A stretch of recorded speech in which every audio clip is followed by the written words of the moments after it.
Round number 12 of the 2019 Fuel Racetrack Designs IndyCar Series takes us outside of St. Louis for the 12th round of the season. There's only 3 races left in the season before we'll crown a champion. And fitting as we walk into tonight, it's the 12th race of the season. We've got 21 cars about to enter the grid for this track at this 1.25-mile circuit.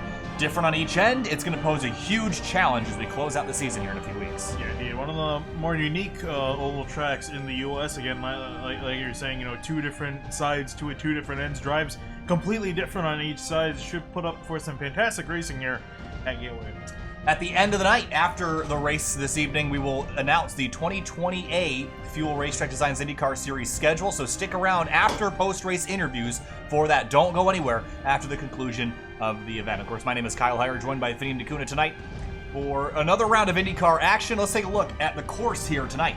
Gateway Motorsports Park, also known as World Wide Technology Raceway, fitting 1.25 miles around here. Different banking in each of the corners. It's 11 degrees in 1 and 2, 9 degrees in 3 and 4. Talk to me about this racetrack. Yeah, definitely 1 and 2 coming down here really tight, as you can see there on the graphic, and it's going to lead for some guys. It's going to lead to some sketchy passes of guys trying to make it down there really tight, especially on exit. Watch the wall off too. Exiting turn number 2, you're going to head down a long back straightaway. Watch the cutout for the safety vehicles on the right-hand side of the track. Easy way to wreck your night.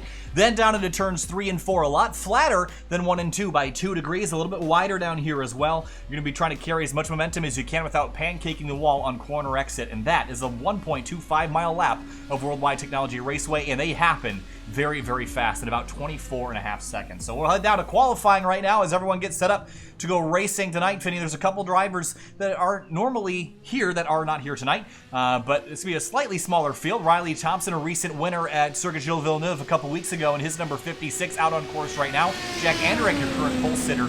A couple Project 2 cars in here as well. I'm taking a look at Zach Buchanan up there in second. Here's a look at our point standings, though, Finian. Walking into the night, Kite Bommersbach 24 points back from John Poole. It got a lot closer after the disastrous round for John Poole last week, but Bommersbach didn't close as much as he could have with his late issues. Yeah, indeed, and again, you have to see the true points picture with the drop week, so I haven't been accounted for as of yet.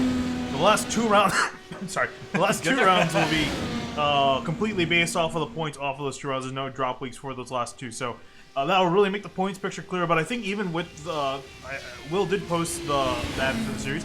He posted the points with the drop weeks included. Still, it's pretty much between Bommersbach and Poole for the championship. Last time we were at Noble, Finian, one of the drivers we took a good long look at was Scott Taylor in the 95. Came up just short of a victory a few weeks back at Kentucky. Qualifying right now in his number 95 machine across the line. What's it going to be? A 24.536. It'll be good enough for 3rd spot, and he will jump up there. So he's going to be a huge competitor tonight. He's got to keep an eye on him as he negotiates his way around the course. Byron Daly in the 06. He's working his way around the high side through 3 and 4. Other drivers to keep an eye on tonight, Stephen Larkamp in the 31. Of course, this has not been going great for him lately. He's dropped quite a few points in the past few weeks, looking to get back on track here tonight. Although this is a challenging track to get your season back on schedule because it's a very easy way to wreck your night. The walls here are close, and they hurt if you get into them. Yeah, and I think this place is going to require a lot of patience. The short oval package with an IndyCar, not the best to pass. I mean, let's just be completely honest. It's really hard to pass at tracks like this with the package. It's so much aero push off the corners, especially coming off the 2, and I think that's going to be a big trouble spot. 3 and 4 is going to pretty much be your most likely be your chance to make a pass. So with just about a minute left in qualifying, a few drivers still to lay down times. Larkamp right now, you're looking at him. Then Andrew Wood, Will Roberts, John Wilco, and Liam Sheen all still have to put a time in. Wood drops a 24.452. That'll be good enough to jump him to 2nd on the board. Larkamp is on his lap right now, and just take a look at the speeds here. 185, 186, 187 miles an hour into turn 3. This is like a 1.5 mile speedway, but it's even smaller than that. And that's the thing too, that without the draft as well, and even on the front straightaway, it should be a little bit, almost 190 without any draft. I mean, these guys might be pushing 200 down into some of these corners with the draft in tow, and especially too once the track gets cooler, as we are currently Does. Yeah, I think Larkamp actually got in the fence out of turn 4, and it's going to invalidate that lap time. He'll pull over and start from the back of the grid. You mentioned it's dusk. Well, the lights are going to come on. Everyone's going to get wild tonight. Will Roberts goes second quickest as he noses into the barrier on corner exit. But take a look at the sunset here, Finian. St. Louis, the arch off in the distance. It's a beautiful night for racing. Let's take a look at our track conditions this evening. 77 in the air, 81 on the racetrack. Going to be relatively grippy, and it's only going to get better as the night goes on. Again, of course, 160 laps in tonight's event. This is not a long race by any stretch of the imagination if it goes green. A relatively small field tonight. My thought is that it's going to go green most of the way. Yeah, I think, again, with the smaller field count, I think it's going to help as well. And the thing is, too, and if there are crashes, you're pretty much going to be out of the race. I don't think, unless you only hit your wings. If you end up hitting the wall, you're going to be done. That's going to be a very, very easy thing to do, considering how tight some of these corners are. Like we mentioned at the end of this broadcast, after the post-race interviews, we'll be releasing the Racetrack Designs IndyCar Series 2020A schedule, so stick around. And if you can't stick around, come back at around 10:30 p.m. Eastern Standard Time, maybe 10:25 to be safe, to catch the conclusion of the broadcast and the release of the 2020 schedule. Let me tell you, there are some fun ones on there. So, let's roll through our starting grid here. On the front row, it's going to be Scott Taylor on the pole in his number 95. He's from Michigan. He'll start alongside Will Roberts, the number 39 from the Virginias. You know, fantastic qualifying effort for the 39 Will Roberts, I might say. And going on back to row number 2, Andrew Wood in third, also another great qualifying effort on him. And then Kite Bommerspach in the 37 in fourth. Yeah, Kite's trying to close in on that points lead. He's going to get even closer tonight if he has the runs that he's been having. Riley Thompson in fifth in his number 56, right alongside Byron Daly in the 06. He starts on the outside of row number 3. And moving on back to row number 4, in 7th place, the 9 of Jack Hendrick will be starting on the inside lane. Outside of him, the 40 of Zach Buchanan in 8th from Canada. And he's due for a victory at some point soon. John Poole, the current points leader, starts in 9th in the number 23. Cohen Evans in 10th in the number 17 car. That's row number 5, brother. And back in row number 6, the 33 of Mike Hurley from Michigan will be starting on the inside lane. Outside of him, Rodrigo Munoz in the 09 from Chile in 12th. In 13, a new name on the board this week, the number 97, Shaw Siska from Pennsylvania, right alongside Danny Roberts in the 41, a past winner in this series, and he's going to be tough to beat tonight. And back in 15th, we have the 59 of Evan Adams on the inside lane. Outside of him, Cristóbal Valenzuela in the 3, also from Chile in 16th. In 17th, Nicholas Johnson in the number 28, recently changed over to Project 2. He'll be starting pretty deep in the field tonight, right alongside the number 12 of Johnny Martin. A couple more drivers at the tail of the field there, but we're going to let those, we'll get those all sorted out a little bit later. And notably, too, one of the guys starting behind there is, it's Riley Thompson? Oh, I thought, yeah, Riley Thompson behind him. It comes up at the front. Oh, I could have sworn I saw a car that had his paint scheme. Looks a lot like it, I think. Evan Adams starting towards the tail of the field here. A couple other drivers. That is the 31 of Larkamp, notable starting back there as the field rolls onto the back straightaway again. 1.25 miles more banking in 1 and 2 than in 3 and 4. And as you mentioned, 3 and 4 is really going to be your place to make up ground. And again, these cars make up a whole lot of speed around here. Up at the front, it's the 95 of Scott Taylor who's got the pole. One last look at our track conditions. They are cooling down with a partly cloudy sky here just outside of St. Louis. Rolling through turns 3 and 4. Look at the sky. It is ablaze, and so will the action here shortly for 160 laps, round 12 of the season. Field rolls through turns 3 and 4. Starters got the green flag in hand. 160 laps, 3 rounds left in the season. Green flag flies, and we're racing at Gateway.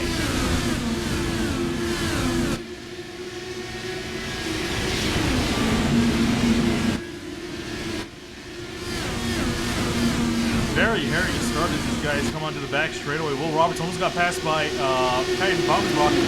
Bommerspach tried to take advantage of the start, and he's actually lost his spot now, back in 5th. Yeah, Will Roberts didn't get a great launch, but now he's actually closing in on Scott Taylor after the conclusion of the first lap. Kite Bommerspach in that yellow and black car in 5th, trying to take a look at Andrew Wood in 4th there. On the bottom of the racetrack is Zach Buchanan in the number 40, ringing around the inside lane. Got to watch those curbs, Finian. That's not a fun way to start your night if you loop around on those. Nicholas Johnson started from the pits, Finian. He's back in 21st already, almost a lap down. You see the field approaching already as Will Roberts closes in for that lead out of turn 4.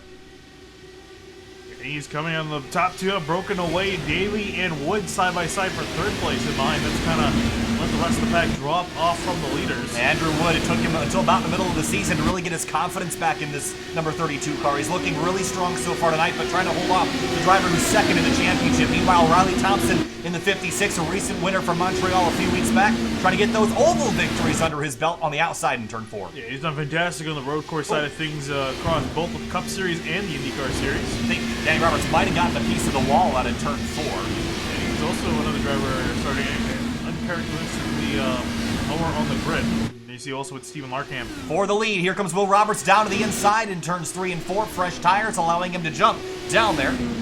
And not going to be able to clear Scott Taylor just yet, but certainly putting pressure on. Here's how much of a fight Taylor is willing to put up here with the third man Roberts, or if he wants to just let him on by and try to keep that gap back to third. Everyone getting single filed out. You mentioned how tricky it's going to be to pass. That means restarts, if we get them, are going to be incredibly important to get right. Bommersbach in the 37. He started in 4th. He's dropped 3 spots to 7th, so he's going the wrong direction right now. And of course, John Poole, the driver he's trying to beat into points, only 1 spot behind him. Yeah, and again, if anything, you know, unaccounting for the drop weeks, you really just need to, at the very least, finish ahead of the guy you're fighting with, and he's doing pretty much the bare minimum at the moment. He needs to try to get a few more spots, but definitely can't afford to let Poole get past him. Back here towards the tail of the field, there is the 31 of Stephen Larkamp, who started 19th. He's up 4 spots already, just trying to bide his time. Be careful with those wings, and he's moved up a couple spots and setting sail towards Danny Roberts behind. Crucival, actually, it was Johnny Martin in the 12 that almost got the wall on a turn 4. That's been a trouble spot so far. People trying to carry momentum, getting up right next to that safer barrier at the exit of turn 4.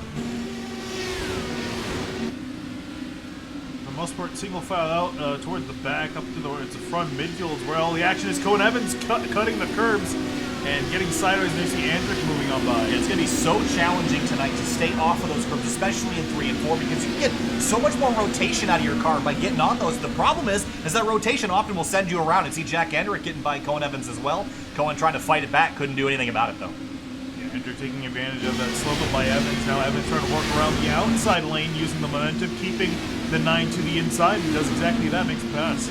Nicely done. You see Mike Hurley in the 33 having a good start to the night. His white and black machine started 11th. He is trying to get a spot from Jack Andrick, but so far he's been exactly where he started. I know the road courses have been a trouble spot for him lately, but trying to get the season back together here on the ovals.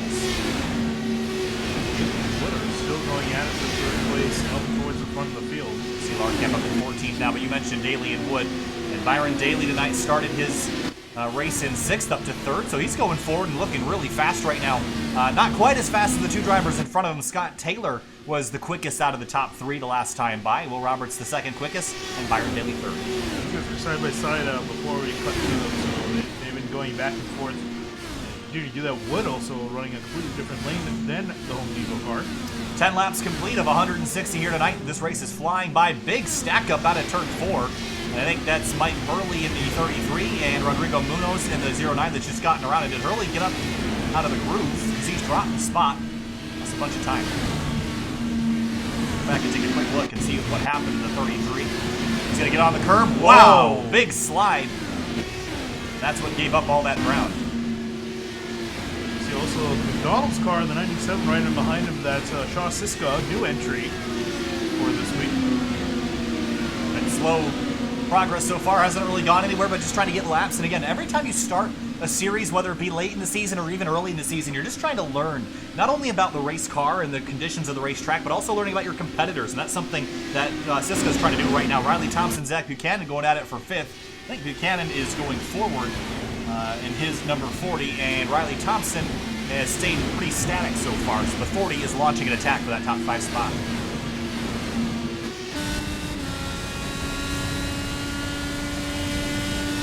For the most part, a lot of the gaps have equalized out to about half a second between most of the cars. Some guys a little close, some guys a little further away. Well, this is the challenge of this short oval configuration on these race cars, Vinny. These things race spectacularly on the larger ovals, but the aero wash on the short tracks. Now, this is a physics problem.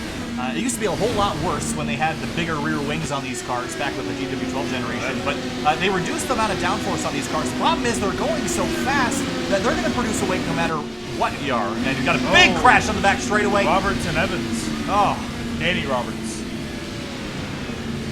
as I say that, 41 of Danny Roberts, the bad luck this season. This continues. Evan Adams all torn up as well. If I recall correctly, I think Roberts and Adams were near each other. Wonder if these guys got together and... Wow, that car, that's the most torn up I've seen in an IndyCar. See what can happen as Roberts, gets into the fence, and Evan Adams, straight into the concrete.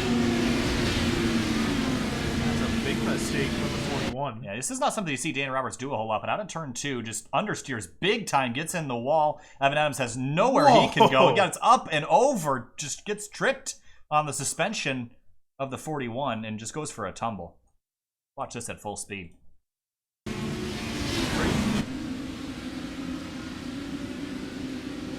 Wow. That was awesome. That was cool. That looked like something out of a movie. How about this? In slow motion. And again, the understeer is what I was talking about. I talked about the aerial push. Now, Danny Roberts wasn't in a position where it was caused by a car in front of him, but these vehicles, they put out a wake, and it's big enough to disrupt the following car. And watch that car go for a tumble. Yeah, that was beautiful. I think Evan Adams would disagree with you. Well, I think, yeah. Goes out in a blaze of glory, though. And it goes for a wild tumble down the back straightaway, and both those cars will be done for the night. Anyway, field is on pit lane and already off, and it looks like Byron Daly has picked up a spot, put Will Roberts back to third. Roberts spending an extra second on pit lane. I gotta imagine probably went through his stall or something. It was actually in the pit box that he spent an extra second. Interesting. Sometimes you win the pitting lottery, sometimes you lose it. Although, in his case, it's not really going to be a huge issue. Oh, I think he just got into Daly. Oh, did he? I was looking at you, and I didn't see what just happened, but... I just wanted to go get a drink, and out of the corner of my eye, I just saw him slam on the brakes. That's a big oops. Oh, I think the 06 might have jammed on the brakes. Right on board with the 06 here. Oh, because they're catching the pace car.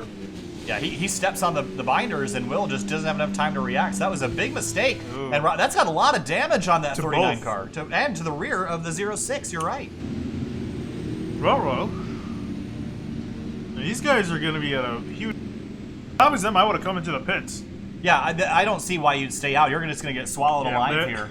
And we're talking about understeer. It's going to only get worse with that amount of damage on the front wing. Yeah, so they're just going to have to hope for really for them, they just got to hope for a quick caution. Hope that they aren't the caution, because it's possible. They're starting second and third. Taylor is loving this because his two biggest competitors at the moment, and especially Daly, are essentially taken out of the order for now, and could get worse. The situation could get worse for them. Yeah, Scott Taylor's led every lap so far, and this is going to make it a whole lot easier to lead the rest of them if your primary competitors get in a collision. Now, their night is definitely not over. They can repair those wings, but they're going to need a yellow for it to happen. So rolling through turns 3 and 4, gearing up for the restart, lap number 18. First caution of the night, about an hour worth of racing left. It'll be lap number 18 of 160. Pace cars off, and Scott Taylor is in control of the field in his purple number 95. And green flag's back in the air here at Gateway. And how is this 39 going to fare riding in behind? I don't know who I'm more concerned about, the 06 or the 39. Already, you see Will Roberts going backwards very quickly. Oh, no! And he gets turned in front of the field and crashes. Everyone scatters to try to miss him and gets drilled by Johnny Martin. Saw that one coming. Ouch. Yeah, that was just a miscommunication. Roberts is trying to get out of the way of Thompson. Yeah, he was trying to get out of the way, but... he did a great job, and everyone else did a fantastic job avoiding him. Yeah, so what you're going to see here is he's going to pull left because he knows Riley Thompson's coming, but Thompson had already kind of made the move to pass. Yeah, it was just a big mistake there. And he was fine up until here. He could have fixed both wings, and then just got absolutely T-boned in the right rear suspension. Johnny Martin, let's ride on board with him here. Because he might not have been able to see this very well. Either that or he just wasn't expecting the 39 to get lost back into traffic.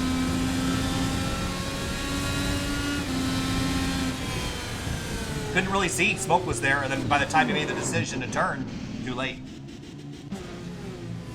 So that was a big mistake. I mean, I got to put that on Will Roberts there, Finian. I know he's trying to get out of the way, but, you know, you got to be predictable, and that wasn't anything but. Unfortunately for Riley Thompson, he's got to fix that. Johnny Martin comes in here and just... Oh, also Larkamp took a ride through the grass. Yeah, Larkamp did a good job actually missing this. Oh. Hopefully he didn't damage his wing coming back on. Pretty rough down there in the dirt. Looks like he's alright. Might have gotten away with it. So the back half of the field's going to come to pit lane. How is Riley Thompson going to fare, though? He should be all right. Should be able to get that wing repaired. But is there any floor damage? Doesn't look like it. Yeah. So he should be. Whoa, no! Oh man! that might have hurt something. He might have gotten away. Oh, he's going to back. He's going to back right up into the stall. I don't think it will take him. Will it? I don't know. Well, it looks like it did. But that was mistakes being compounded there. I mean, nothing he did wrong in the first instance, but man. That was the most graceful pit exit. Yeah, he did get that front wing. Yeah, I'm more worried about the tires because he didn't have a little bit of tap of the wall. Should be fine. Well, he didn't lose a lap in the whole process, so he'll be able to roll back out and restart at the tail of the field, but that was kind of a mess there. That was kind of embarrassing. Yeah. So lap number 20. Complete. Scott Taylor's led every single one. So far, I've had 2 cautions for a total of 6 laps. The first caution involving the 41 of Danny Roberts and the 59 of Evan Adams. The most recent one involving Will Roberts, Johnny Martin, and Riley Thompson. Yeah, and like that, we're down from 21 cars at the start of this race down to 17. Yeah, they're dwindling. And again, I think we see this happen on a lot of short tracks, but typically I think the Phoenix is the place where we see a lot of cars kind of end because it's so wide and inviting to pass, but there's really only one line to run around there. And it's kind of a similar deal here. You're slinging around here at 185 miles an hour, and you've got one lane choice. You can't really run multiple grooves, maybe in 3 and 4, kind of. But there's still definitely a preferred way to run this track. So you get offline, you're going to present yourself with a whole lot of understeer, and you're going to find yourself in a pickle. Unfortunately for Will Roberts, that collision under yellow with the 0-6 kind of put him and Daly in a bad spot. Byron Daly and all this dropped to the tail to repair his car. He's now 14. I was going to say that actually helped him out because he would have been at a deficit too. Probably not as bad as Roberts, but still, again, not in an ideal situation. But now he's gotten that fixed, but now back in 14. Work for him left to do tonight to get back up to where he was running. And these cautions also helped out 20 Nicholas Johnson, who missed the initial start of the race. Yeah, he's up to 13th now. Yeah. The one guy I'm got my eyeballs on, though, here, Finian, as the others are dropping out. Is this the night of Project 2? Can Zach Buchanan finally put all the bad luck behind him and get a victory here at an oval of all things? Again, we always look at Mitch Welker and Zach Buchanan as drivers to beat when they go to Montreal or Watkins Glen, but you come to a place like this, and I don't think he was my top pick for tonight, but with Will Roberts and Riley Thompson kind of down the order here a little bit, I think this could be Zach Buchanan's night. Now, he's got to beat Andrew Wood, Scott Taylor before he can start leading laps, but certainly his competition is really taking themselves out of the fight tonight. Coming back to the restart, it'll be Taylor, Wood, Buchanan, Bommersbach, and Poole, and we keep a look on the championship fight. Again, it was 24 points separating Bommersbach from Poole coming into the night. And as it runs, Bommersbach would just slightly close that gap. The Poole's had awful rotten luck lately, and I don't think Bommersbach can bet on that for the next 2 races of the season. Yeah, he's going to need to be making as many inroads as he can. If he can, try to win this race, but have to see if the stars align, if he can get the strategy right, if we do go green here for quite a while. Field rolls through turns 3 and 4. Flagman's going to exchange the yellow for a green. Taylor has led every single lap so far. Can he keep doing it? Green flag back in the air here at Gateway, and Scott Taylor takes him down.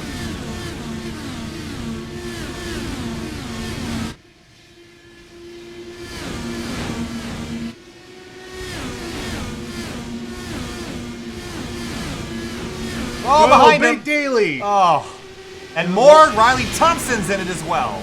And he just slammed his car hard into the wall. I think Liam Sheen. Yeah, Liam Sheen's in it. That might be terminal. Oh, yeah, that's definitely terminal for Byron Daly. He's going to call it a night there. And it all compounds. You think back to that collision under yellow with Byron Daly jumping on the binders a little bit too much maybe for the pace car. Will Roberts not being able to slow enough. They both get damaged, and within 10 laps, both of those cars are going to be done for the night. What a shame. I think we saw the 0-6 sideways. I don't see exactly how it happened. He was underneath Liam Sheen, and he just gets loose and just crashes. I mean, That wasn't Liam Sheen. That was John Wilco, I believe, in the 62. I think. No, it was that. It was definitely Sheen. Was it Sheen? No, Sheen was in it. I'm talking about the driver who was in front of him. Yeah, that was. Nope. It was Nicholas Johnston. Oh, I don't know who you're talking about. I thought you were talking about that guy. guy. No, sorry. But right on board with Johnston here, and watch this 06. He's going to turn that into the corner. He's just going to lose it. I think it's full tires, something. Just spun out. Behind him, a 3-car accident. It's a real big shame for Daly and the others involved in this collision, and just the car just steps out on him, and Riley Thompson has nowhere to go. Liam Sheen, he actually noses into the wall trying to go to the outside to miss it, and just more cars torn up. I think all three might be done. Thompson might be able to fix something, but yeah, Sheen had no chance. He jumped on the brakes so hard he locked him up and just went into the fence, but there was nothing he could have done.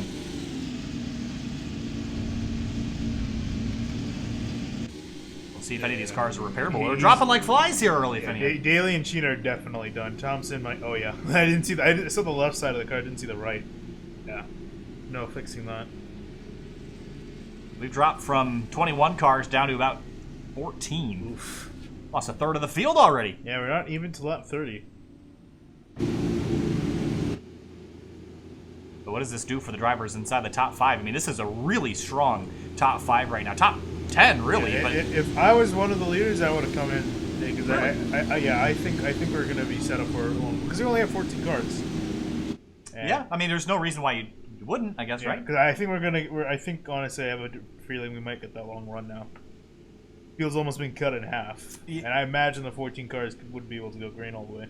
Yeah, so green all the way to the end. Now, how does this adjust your strategy? I mean, so you're saying you should prepare now, or you think you should just set up from your last pit stop? It wouldn't hurt, and again, too, if you're pitting now, you're only put back in 14th, maybe? Yeah, 14th worst, so. I mean, I guess it's up to you. Probably for the leaders, not so much. I guess if you're a guy that's running 6th or 7th, might as well fancy coming in. Once again, we'll show you the 2020 Fuel Racetrack Designs IndyCar Series schedule after this race tonight, so stick around or come back at around 10:30 p.m. To check in to see where these drivers will be running for the majority of next season. It's a cool looking schedule, and we'll get to share that with you at the end of the night. Yeah, actually, I'm going to look at it. I'm not going to say anything, but... Have you not looked at it yet? I looked at it, and I kind of grazed it, but there are... What I did see was really good, the tracks that we have. Yes. The field rolls through turns 1 and 2 and getting set up for another restart, actually 3 and 4 rather, as we get set up for another restart tonight. Taking a look at our race information so far, 3 cautions for 10 laps. And this will be a 2-stop race from here, Finian, so I'm thinking, how much does the strategy really matter, or can you bank on maybe... Uh-oh, Scott Taylor, did he drop out? Oh, did the internet go for the 95? Oh.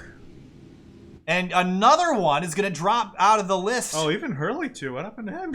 Oh, man. What is going on? Scott Taylor just dropped out.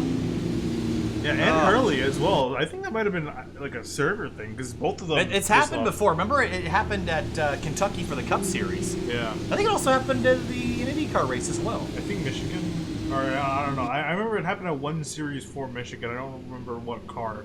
Oh, both for Taylor and Hurley, disconnections. So now we're down to 12. Wow. We've lost almost half the field. Yeah. Essentially half the field. And Andrew Wood has just been gifted the lead, and Zach Buchanan has been gifted second. All right, boys, let's rank it up and go for, I guess we'll do a SimTV sound surge on this restart. Get a chance to go green a little bit. Here we go.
Andrew Wood pulls away from Buchanan on the restart. You saw how much understeer Zach Buchanan got in the wake of that 32-car fitting, but look who's sitting in 3rd and 4th. Your championship leaders, Kite Bommersbach and John Poole, both of them looking strong. And here comes Cohen Evans, a past winner in the series, dropping to the bottom of the racetrack in turn 2. And Cohen Evans being very aggressive here the inside. Here we see 3. We saw him get sideways, clipping that curving down there is going to just be possible, but that run on the outside is so dominant in 3 and 4. Yeah, so John Poole's going to easily hang on to that spot for now. Cohen Evans might be a hair quicker though, so he's going to be relentless on the rear wing of this the 23 car here. Things have elevated too, because you get there's a much bigger points distribution once you get to the top part of the field. So you get a lot more points where you finish, so this is big for Bommersbach to try to finish well. Looks like Scott Taylor has decided to call it a night, as has Mike Hurley, so both those cars will not be returning to the racetrack. Down to 12 cars from here to the end, finishing 130 laps. Oh, he is back. Just getting back on course, and stopping caution flies for what? Can't imagine that would be for the 95. If that is stupid. That's the only thing that's gone on the racetrack right now. I guess that was? Wow. That's dumb. Yeah. Coming to a stop on the access road. That's unfortunate because Scott purposely pulled off. Yeah, he was clearing off. Come to a stop. Well, there's some race control funniness there, but it's a NASCAR caution right there. Okay, well, so that being said, if you're leading this race, if you're anywhere in this field, come down and get tires and fuel. Yeah. There's no reason why you shouldn't now. I mean, this is a free gift to come down and set yourself up to the end of the race. Yeah, and again, half the field's out there. It's still gonna be a 2-stop race from here, but yeah. You might as well come on down and get yourself some fresh Firestones, don't you think? Yeah, I'm still amazed at causing caution. That was the first time I've ever seen that. I'm guessing it's different at Gateway, and looks like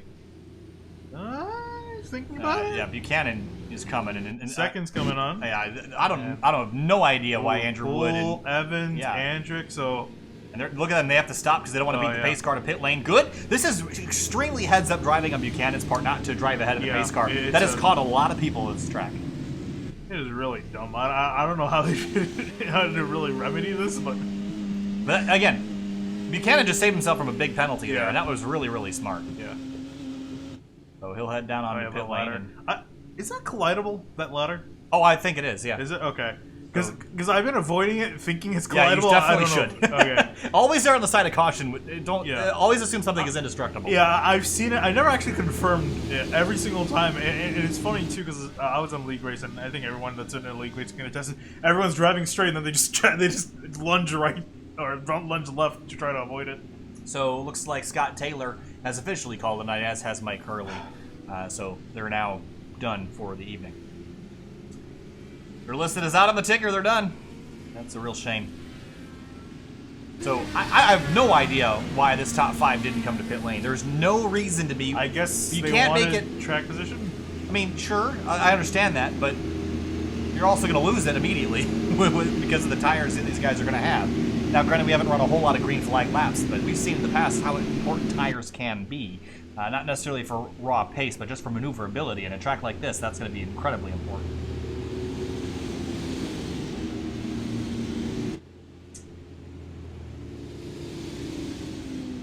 So, pace car rolls out at turn number 4. And again, tonight we've had 4 cautions. I'd like to list them all, but I can't remember what they all were. But I know Adams, Martin, Roberts, Daly, Thompson, Sheen all caught up in collisions. I know the first one was the Evan Adams and Danny Roberts collision. The second one was Robertson, Johnny Martin. Robertson, Johnny Martin, and Riley Thompson. The third one was Byron Daly. No, Thompson was in the one with Daly. Oh, well, right. Oh, that's right. I don't know. It doesn't matter. A lot of cars. Yeah. A lot of cars gone. Mike Hurley has jumped back on the racetrack. Props to him. I wouldn't bother at 6 laps down. You're not getting those laps. You're not. Well, his connection's been unstable at best, so I'm not sure if it'll last, but at least he's trying. Yeah, that was weird though. I definitely think I was on the iRacing side of things. When two people disconnect at the same time. At the same time, yeah. I wouldn't be surprised if that was the case either. And John Poole drops out. Oh, he's back. Okay. I was going to see some major championship. I saw him dropping down the ticker, and I thought for myself, I go, uh-oh, we lost another one. Would not be how John Poole would like to lose a championship.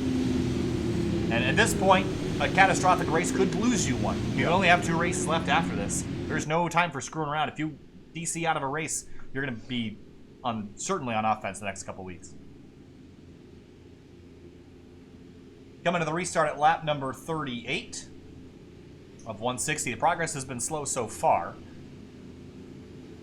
Again, once again, if you just joined us, we'll be showing the 2020A season schedule for the Fuel Racetrack Designs IndyCar Series at the conclusion of this race after the post-race interviews. So stick around or rejoin us at about 10:30 p.m. Eastern for that. John Poole up to second, Cohen Evans third. The first car on new tires is sixth place Zach Buchanan. And do you think he's going to go forward real fast, or do you think the track position is going to be king here for the restart? I think he'll be able to take advantage, because if you can pull up the stick graphic here, these guys are on some decently older tires to the point where they started to wear out a bit, and that aero push really started to be a factor. We saw some guys being able to make some moves in the initial start, and I'm sure he's going to be able to take advantage of that extra bit. Pace car is going to peel off here in just another moment and turn the green flag back for 13 cars. There's a lucky number. 13 coming back to the restart. Andrew Wood's in control of it. Winner from Auto Club Speedway earlier this season, ending a long drought of race losses. Here we go. Green flag back in the air. Wood fires off. Poole, Evans, Andrick, Larkamp, the rest of your top five. Will the new tires be worth anything here on the restart?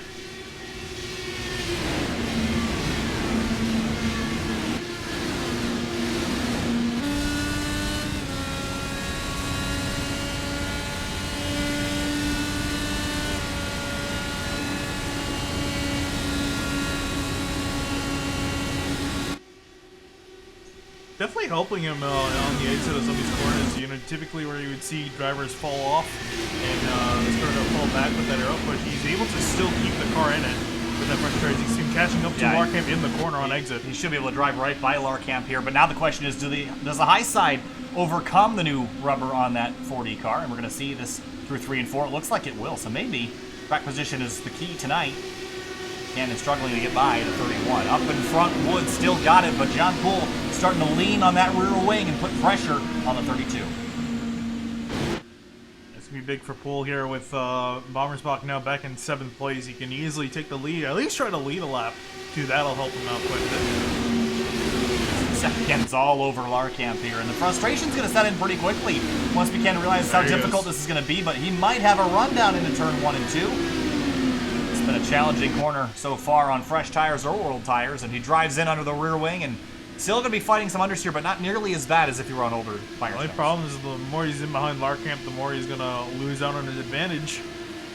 He's going to try to make some quick work on the 31, but Larkamp keeping in that bay. You see him trying to do the little crossover over-under, but doesn't quite have the grip to do that. And right behind him is Kite Bommersbach in 37, who also came down to pit lane trying to get a leg up on the championship leader.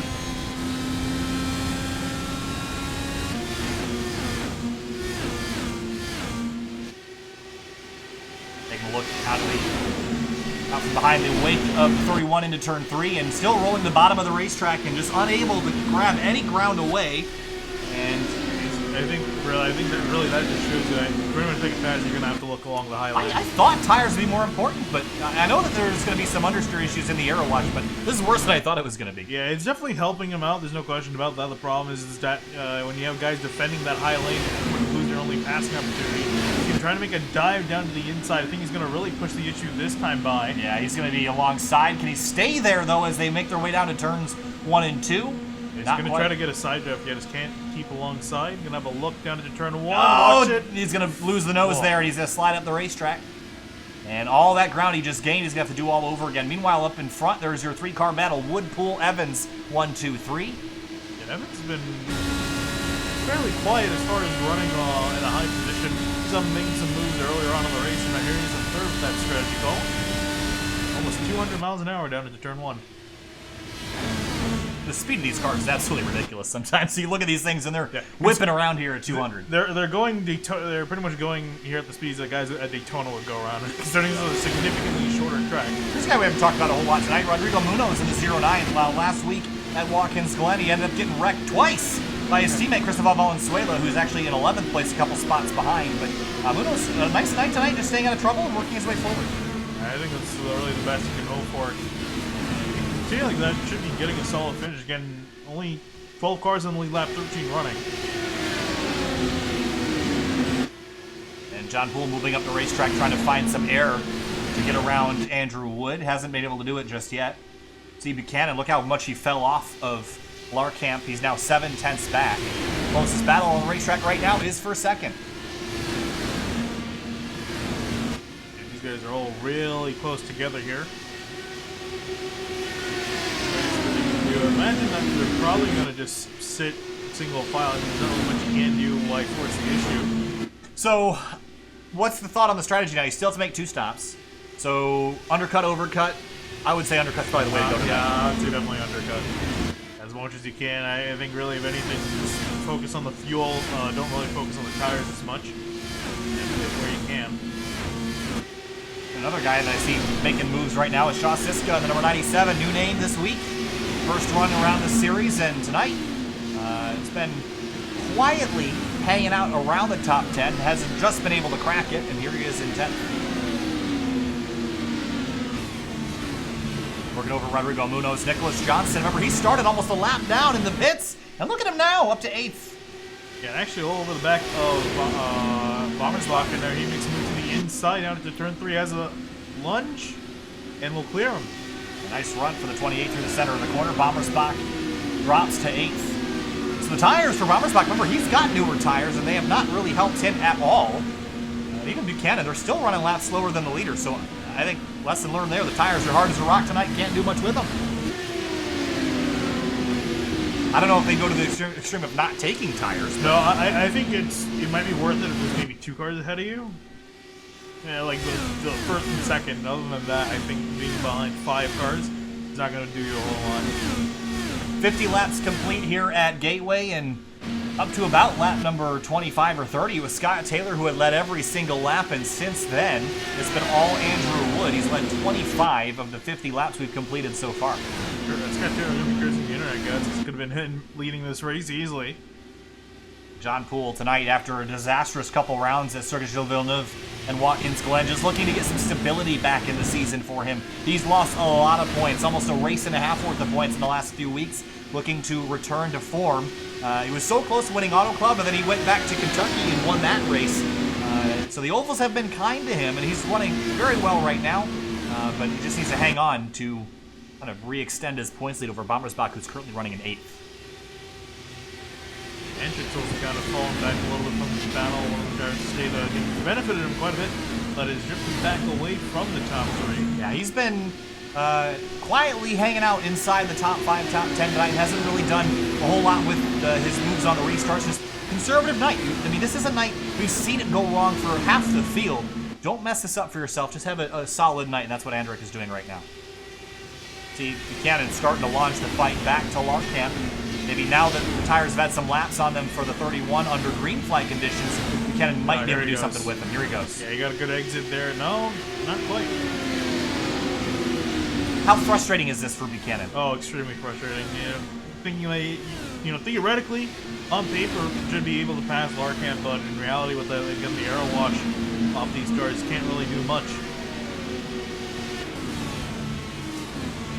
Buchanan really drives in deep there, trying to get to the rear wing, maybe unsettle the 31, but wasn't able to get there. And look at the runs that he's getting out of turn 2, especially. It's just unfortunately he's not really able to do much with it. He's running about 4 miles an hour faster by the end of that back straightaway, but not enough to really set up a move. I tell you, he's getting braver every corner, driving in deeper and harder. Now he's got those tires up to temperature. He's willing to stick the nose in a little deeper. Look at him close. But now the understeer, way tight in turn 2. The problem with Ford too is that Larkamp is getting a toe off Andrick up ahead. Now Larkamp has fallen off so far back. It's pretty much like he's in clean air. So again, it should be easier for him to make a pass now. But the tires again kind of fallen off. Lost the good they had. Yeah, so 20 lap difference in the tires. But again, the majority of the first 20 laps for the top 5 were mostly under yellow. There was a couple small green flag runs in there, but still, it's a big enough difference that I would have thought it would have made a huge difference, but not tonight. It doesn't look like it. John Poole still up in second place, Cohen Evans in third, but Andrew Wood now starting to extend his lead. And wasn't the quickest car on the racetrack the last time by, but slowly stepping away from the field, and he's clear of the slipstream now and can just set his own pace. Yeah, that's the big thing too, is just getting out of that slipstream. So Poole not really able to follow in behind him. And Evans too has been dogging Poole, but not able to get by. And Bommersbach is really struggling. I'm not sure what's up with this car, but he's dropping down the order. Yeah, Munoz got by him, and now he's under attack from Ziska. Even Valenzuela is not too far back from these guys as well. It's that yellow and black car at the back of that shot. That's Cristobal Valenzuela, who started the night way down in 16th place and has kept himself out of trouble, which is needed after last week. Had gotten involved in a couple too many collisions at Watkins Glen, ended up costing him and his teammate a run at a decent finish. So looking to recover from that tonight. For second place, I have to believe that Cohen Evans is just working together here. Yeah, I guess he feels there's not much point in trying to fight. It's just going to push them further back, potentially into Andrick, and then just make them lose more time off of Wood. Nope, here comes Cohen Evans with the run. Thought they were working together, and it doesn't look like that's going to be the case. So Poole takes the outside lane, and Cohen's not going to be able to go anywhere on the bottom. I guess they're just waiting for a moment to strike. Unfortunately, not able to do much.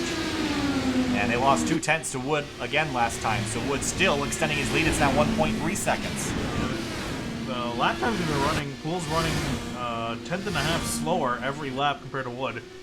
So that gap's expanding for the lead.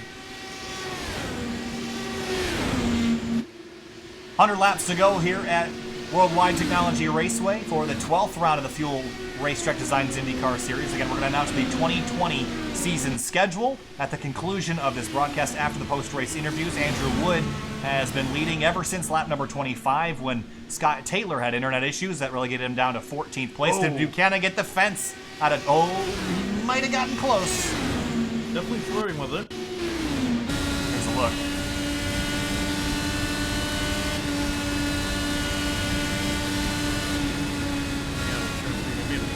Dive inside of Larkamp. Oh, he got it, yeah. I just don't know if there's any actual damage to that car. Yeah, he damaged it, then it fixed itself, so I server saying he didn't get anything, so it seems to be alright. Just keep an eye on his lap times to see if he's going to drop off. Last time he was a half a second off with that wall contact. Now, is there any floor damage to that car across the line? 25.0 for Larkamp, 25.2. That's right on pace, so it doesn't look like he's gotten any damage from that collision. Cohen Evans has lost a little bit of ground on John Poole, and everyone's now just kind of in long-run mode. They're thinking about their pit stop, and not much else other than that right now. There really isn't much concern, I think, now, really, because, again, so few cars out on the track, only actually 12 Burley's pulling into the pits. I think you might call it a day. Yeah, there's really nothing that he's out there running for at this point. So 12 cars remain, all of which on the lead lap. So very low chance of a caution coming out. Which means from here out, you got to put your thinking hat on here, Finian, and you got to start crunching numbers. And that's the hard part about running races that go green like this, is not only are you focused on racing and dealing with all the effects of aero wash and drafting and that sort of thing, you're also playing crew chief, and you got your calculator out. Hopefully you got an app like crew chief to help you make those decisions, but you see Cohen Evans now dive to the inside in turn 3, and Poole might let him by here, or might not. He's going to try to rock around the outside. I think Evans has him here. Yeah, and he does. I can't help but think Poole made it a little bit easier than it needed to be. I guess, well, if anything, I'm curious to see how Evans can do, because they were losing time with Poole out in front. Yeah, we'll see if it makes any difference to swap positions here. So Wood is now 2.1 seconds up the road and ran a 25.198. He's been remarkably consistent, Wood has been, over the course of this run.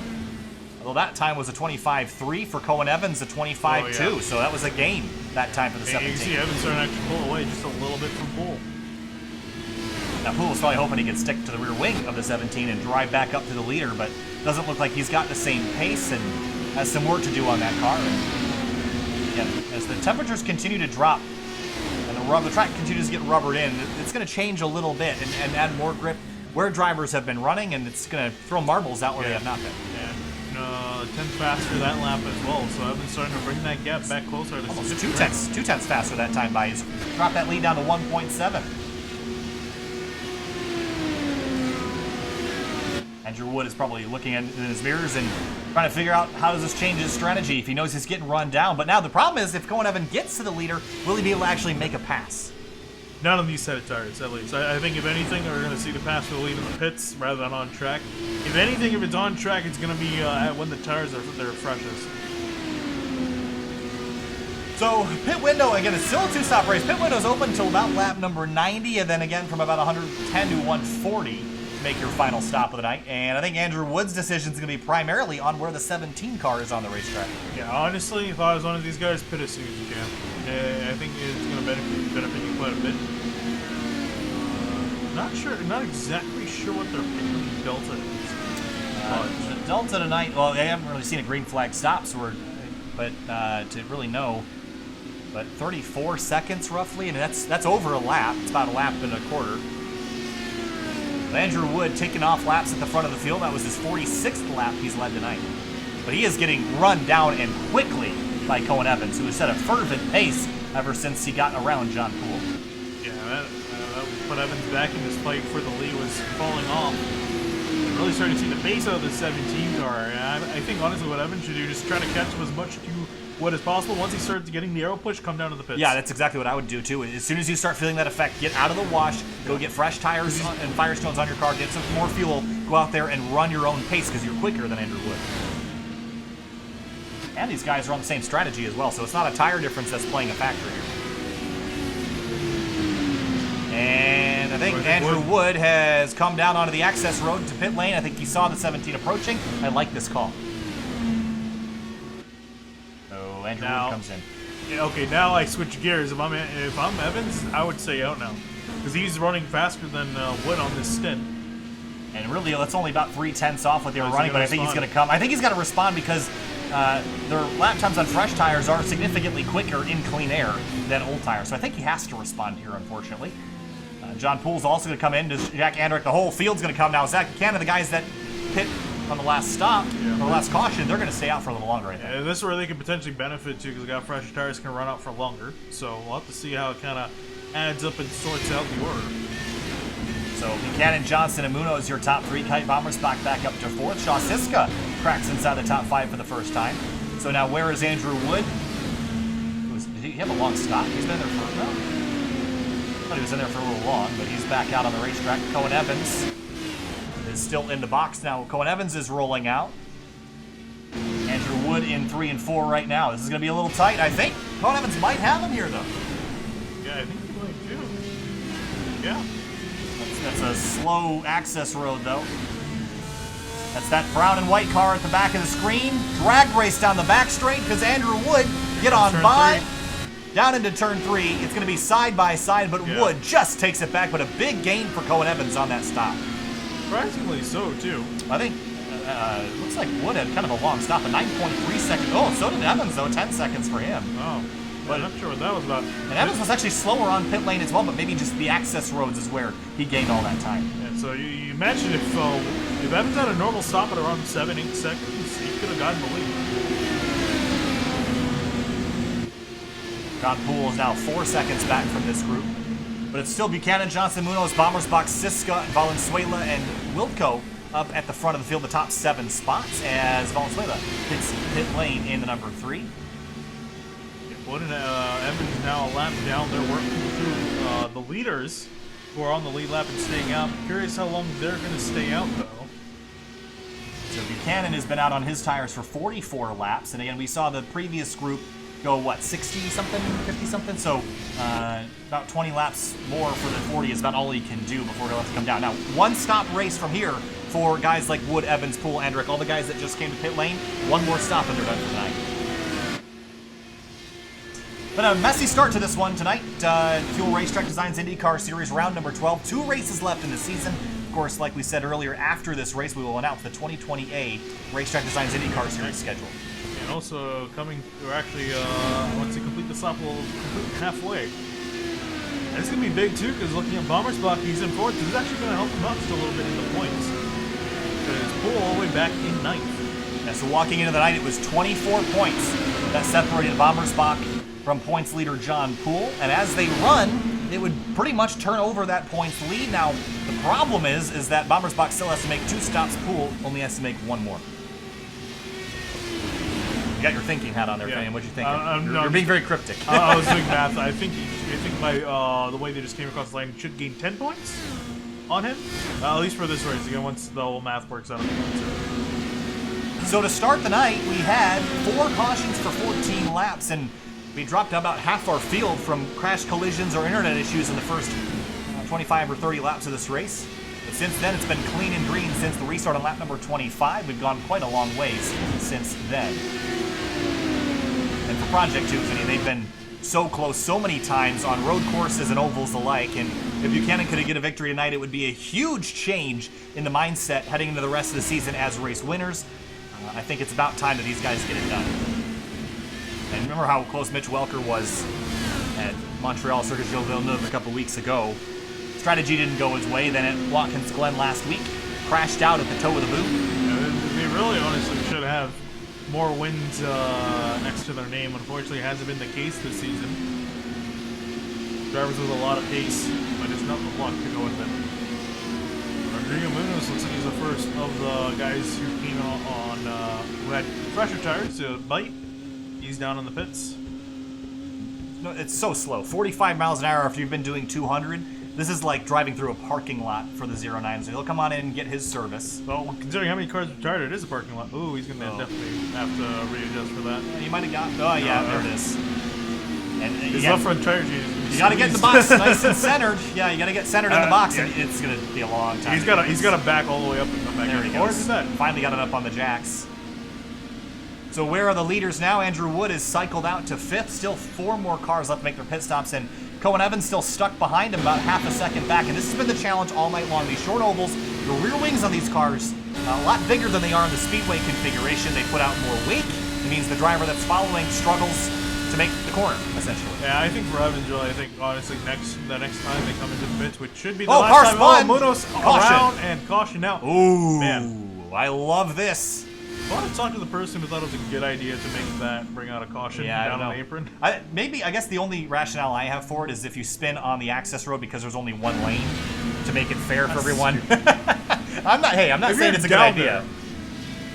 But so Bomber, did Buchanan he was on pit lane. Oh, that was great. That might have worked out to help him out here. Let's go back and see what happened to the 09 of Munoz. I just got this is on pit lane. He was coming out of the pits. Yeah.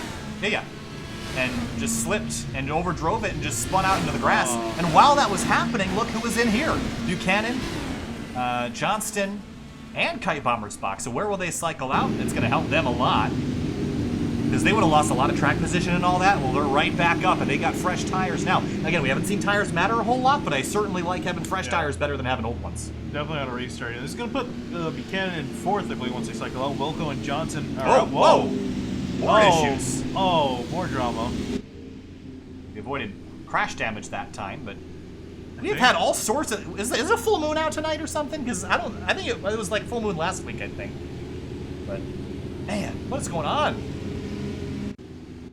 And was that Nick Johnston? I don't know if there any contact or if Wilco just slammed the brakes, avoiding the pace car. Yeah. Oh, it wasn't as dramatic as you. What was going on? Yeah, it looked a lot more dramatic than what it was. Can you do what? Yeah. There's no commitment cone. Really? Yeah, at least here with that, there's no commitment cone there. Nick Johnston, he was the leader as he came in. Actually, he was the second place car behind and just ultimately decided not to make the stop. Yeah, I don't know why that made him. I don't know how that's legal, but I guess it is. Decision, but all right, he's gonna come in this time. He's got a pit. Yeah, I don't. Oh man, what is? I just. Wait, what? Oh, he pit on as the caution came out.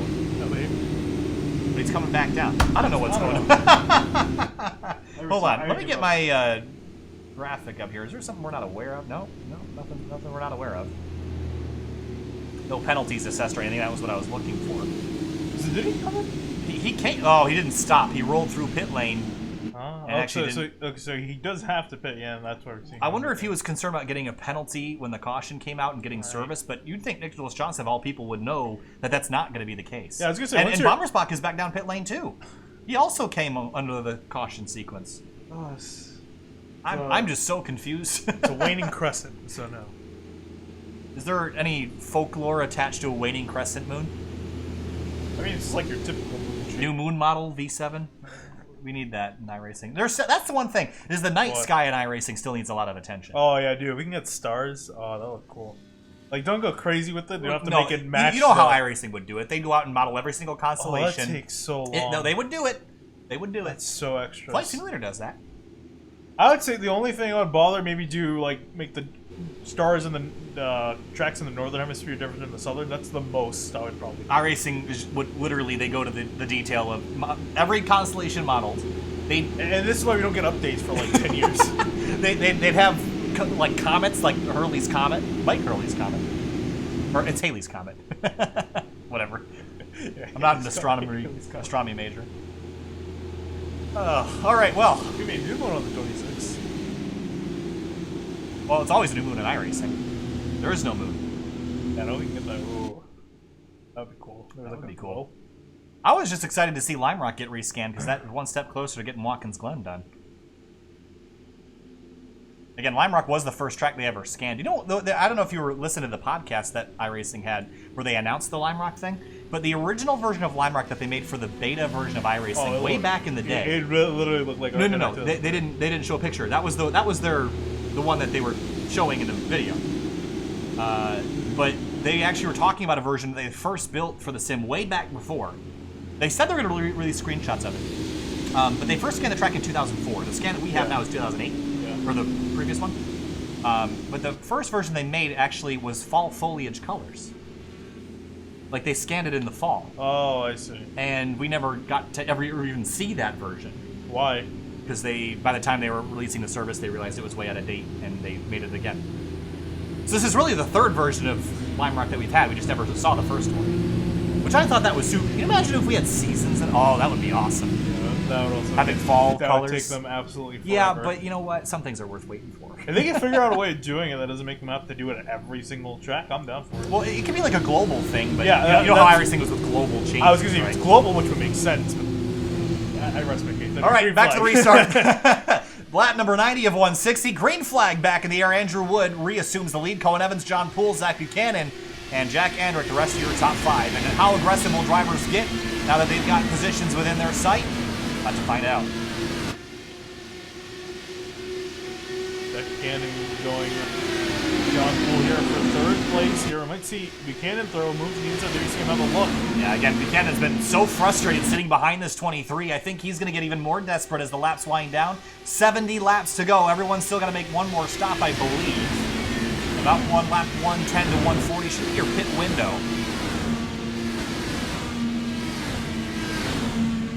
Down the back straightaway now. Andrew Wood has led since the restart on lap number 25, barring a few laps where he came in on the pit strategy. But he has led 51 of the 91 laps we've done so far.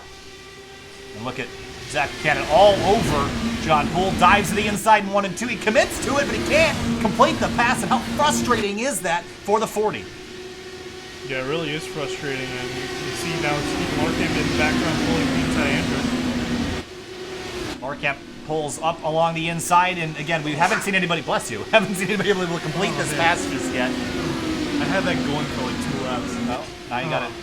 Got the exhaust system cleared. I hope. I'm tearing up because that was irritating me so much. But Andrick now going to rock around the outside of Larkamp and take the spot back. And Kai Pommersbach, we mentioned earlier that this wasn't going well for him.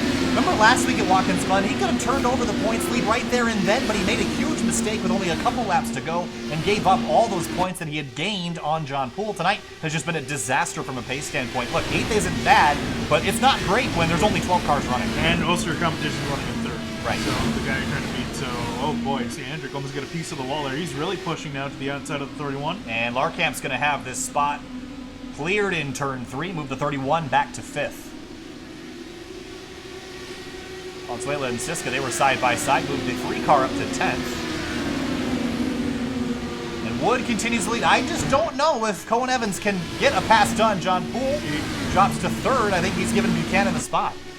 Yeah, I think Buchanan should have enough pace to chase back up to 17, so could potentially have a 3-way fight with Buchanan. Yeah, I'm curious now that the 40 is clear of the 23, if he can start setting laps as John Poole drops down the order. Internet issue, and he's back again. Wow, that makes me nervous every time I see that. And I think Bomber's about to end. There's a chance of taking it's not looking good for the 37, at least from a pace perspective. He's just been stuck back in traffic. Bit of mid-pack spiciness. Look at the, wow, 37 almost ended his own night there off the rear bumper of 09 Rodrigo Munoz, who was down a lap after his spin. And Jack Andrick falling back a little bit here. Johnson clears him right up the racetrack. That was about as close as it can get. Yeah, that was a slide jump there, but you don't really want to do a slide jump in IndyCar. No, that's not something I would ever recommend doing again, but look at how close that was. Wow. Johnson really had a lot of trust in Andrick to be able to do that. Getting some more trust. They're side by side now. Woo! Oh, sorry. Pay attention. Sorry, because I wasn't looking at here. I thought that was one. Closing in on 60 laps to go, and now drivers may be thinking about green flag stops when you want to make them. And for Cohen Evans, I'm really thinking undercut the 32. But it didn't really seem to matter last time. He was so much more aggressive on the pit road entry that he ended up gaining time anyway, but he's still stuck behind the 32. So we got the restart around lap 90. Does that mean you have to go 70 laps? So you can cut that into two, go 35. I would cut that even shorter. I would say do 30 and 40, even more drastic than that. Would it be stupid to pit like as soon as possible and just hope that things work out? The only problem with that is that you put yourself at a risk. Then the tire difference is going to be really significant. But I mean, I think it could work. I think that's a little bit too drastic. I would probably try to do something along a 30-40 split, maybe a little bit less than that, but nothing too drastic. I wouldn't go 50 on the last one, on the last stint. That's, I think, a little too long. Remember Nicholas Johnson, his night started dead last, almost a lap down. He started from the pits this evening. He's done a really good job clawing his way back forward. He started 17th as well, not officially. He was really back in 21st. Up to 6th place now. This is a good night for him. Could have all gone wrong very quickly at times, but you see Kite Bommersbach just trying to do something with this night to close in on John Poole. Realistically, he doesn't need to gain points on the 23 night, but it would certainly be advantageous to make them pretty much dead even going into the last two races. I think even regardless too, again with the drop weeks and account, I think with that system, you pretty much just get the best finish that you can regardless, because it's going to help you out in the long term. So I think that's really should be his focus. He's trying to get as many positions as possible, at least 7, maybe even 6 here. It's pretty much a gimmick too, because he's going to finish decently, considering we only got 12 cars, so you might as well get maximize the benefit. Absolutely. Laps are ticking down very quickly, and remember at the end of this race, the 2020 season schedule will be launched. It'll just be me. Finian's got to head off to a league race here at about 10:30, so about 20 minutes. Right at the conclusion of the race, essentially. And that's going to be at Laguna Seca, which is actually where we're going to for this next week. Oh, right. We're at Laguna Seca next week. And I'm not sure if you heard about their track management changing over, Finian, but there was an article that was released this morning about how the new management, and this is like a bad thing because management's like all lovey-dovey with the local community, which is basically trying to shut the track down. And new management? The new management. The old management was like trying to keep the track alive. And this new guy, he said that they need to add stuff to the racetrack for basically the wives and women to do while the races were going on, because he doesn't think that women can be race fans. Which is about the most misogynistic thing I've heard. I don't understand what Laguna Seca doesn't do.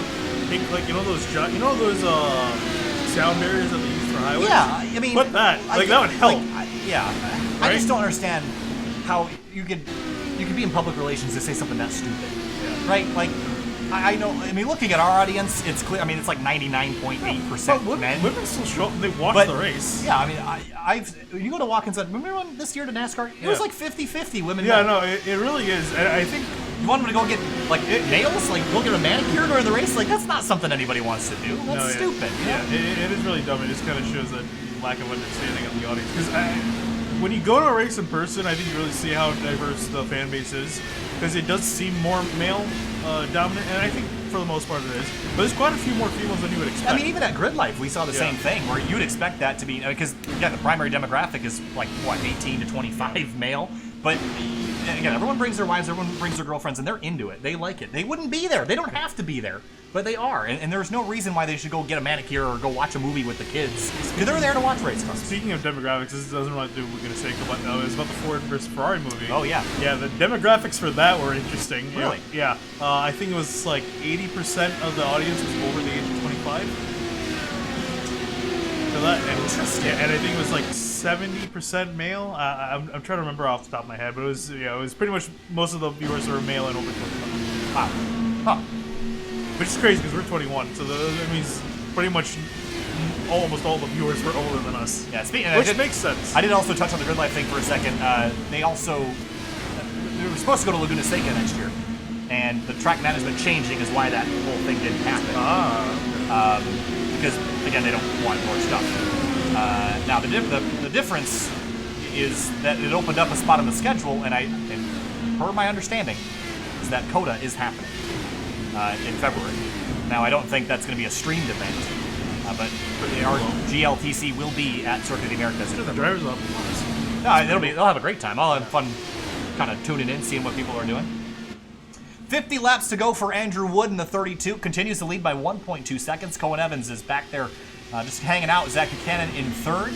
Pit window is open. When do you think you're going to start seeing people come? Probably at around lap 120. I think, again, at this point, you're going to be stretching a little too far. But if I'm a guy in the back, try something. Go for it, because you're not really running for much in 7th and 8th in the points. You might as well try something to try to win this race. I would say coming now. If I'm Bommersbach, I'm doing everything the leaders are not doing. I mean, he's at the point now where he can only drop a couple more spots. Throw something at the wall, hope it sticks. And he's really one of those drivers that I'm kind of referring to. You got to do something to get yourself up in here, because he's under attack too from Siska, so you could fall back in that 9th, and he's only going to have Valenzuela and Wilco in behind. At that point, it almost doesn't even matter, so I would just do something crazy. Take no tires. Just go down and get a splash of fuel, come back out and try to run to the end. I mean, that's the only way that he's going to gain track position at all right now. And I think it's worth it. I don't think you're going to lose enough time over the course of the run. Now, we have seen more tire fall off here this week than we have in weeks past. About 4 to 5 tenths of a second over the course of the run. I would probably say not no tires, because you still got to fill a majority of the tank. So, and you wait on fuel in this car. Yeah, so. You're not wrong. Their laps are ticking by very quickly, though. Andrew Wood, again tonight, since Scott Taylor dropped out of the field, he's led almost every lap since then. 74. His best lap over 181 miles an hour average speed, as Nicholas Johnston is the first one to head to pit lane. Yeah, I like that. He was running in, I think, 5th or 6th before coming down into pit road. And will this force anybody else that was midfield to drop on? I don't think the top 3 are going to do anything. I think they're going to stick to a more traditional strategy. I think they're going to go as close to halfway as they can. Yep. Bommersbach comes in. I like this call. Yeah, again, something he needs to do to get himself up as many positions as possible. Get that pit limiter on. Don't make any mistakes now. And this is going to start the floodgates here, but Andrew Wood is going to stay out for a lot longer. No real rush for the leader. And he's been driving away. Remember, middle of the race, Cohen Evans was faster. But right now, Andrew Wood is by far the fastest driver on the race. Which honestly quite surprises me. I would have thought that Evans would have been a little faster. Because remember, Evans was running in directly behind Poole, pulled out to pass him, and then drove up to Andrew Wood, even after being stuck right in behind someone. I'm kind of surprised he's losing pace on this run. Might be doing it on purpose. Certainly could be Jack Andrew, because he got a fuel. He's slow. No, I think he hit the wall, damage to the right front of his wing. Yeah. And he can't make it to pit lane. Slow in 3 and 4, rubs the fence. That's a dangerous thing to do here. You can get turned over pretty easily. And he's just going to pull onto pit lane there. And what a shame, he was running inside the top 10. Here's a look.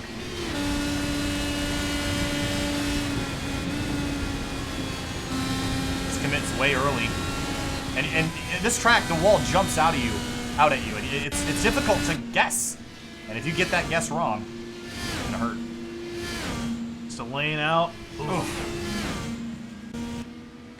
Comes on into the pits, we'll get that front wing. That might be a retirement. Down to 11. Buchanan's in and out. Clean stop for him. Oh, no! Right Caution's going to be out. And no, not yet. There it is. Race control has been off tonight. Race control should be fired. Caution out in the middle of a pit cycle. And that traps Munoz, Johnson, Cannon, Bommersbach all a lap down. Well, there goes that strategy. Kind of unfortunate. I was curious to see how that played out. Cannon. Yeah, I was about to say, this is surprising. It was almost a perfect sequence. It just slipped. Same thing that Munoz did earlier.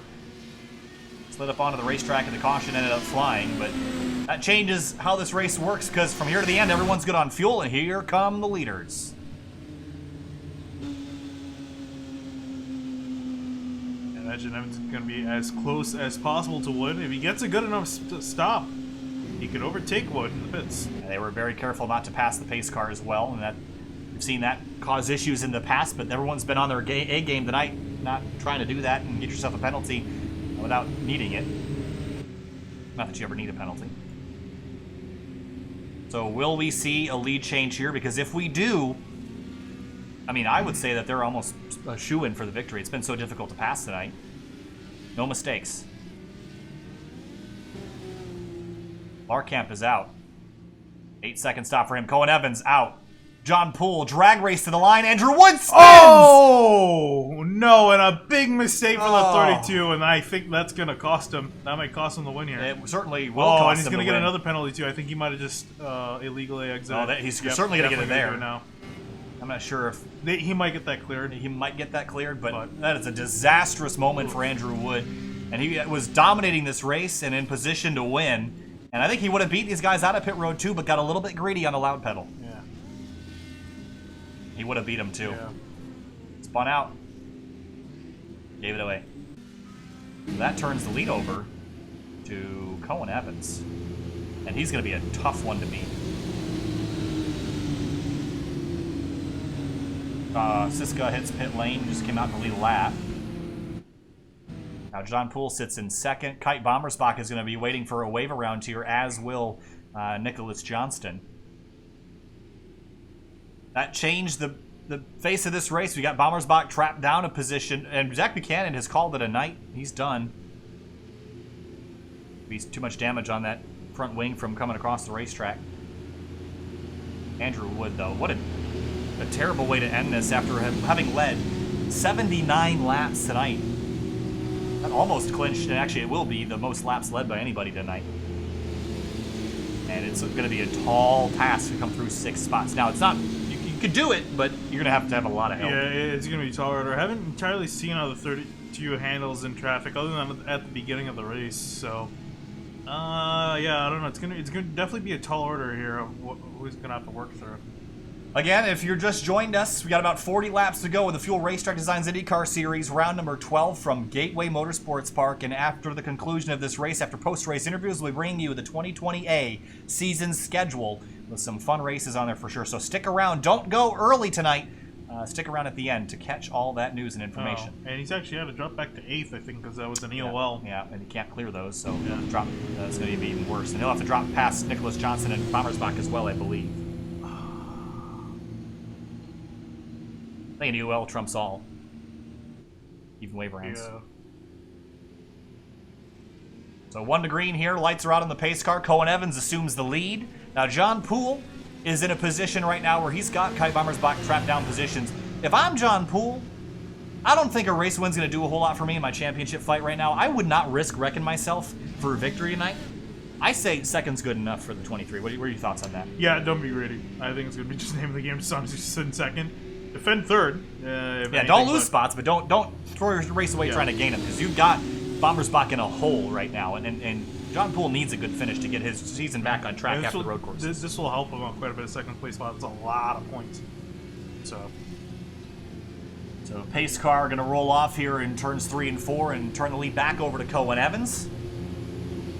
John Poole, Stephen Larkamp, and the rest of the field lining up. We've got 10 cars left, running all 10 are on the lead lap. The tail of the field is Kite Bommersbach in the number 37. Andrew Wood up in 7th, trying to recover from his disastrous pit road mistake. 38 laps to go. Cohen Evans in the 17 to pass winner in the series. That bright blue and white GoPro car is going to lead them back down to the green. Green flag back in the air, and Cohen Evans pulls left to defend from John Poole, but he maybe left that outside lane open. Can Poole try to drive around the outside? I don't think he'll have enough momentum to build up a run. How about Larkamp in third? he has a chance to get a win here, and Poole is definitely going for it. Even Valenzuela in fourth, the number 3 car. We haven't goes seen Poole. him all night. Poole down the inside in turn 3. He's going to try to slide up the racetrack and clear the 17. Can he get there? I think Evans going to have to run off the corner. It's going to be a drag race down the front straightaway. Who's going to give? Someone's going to have to give down in turn 1.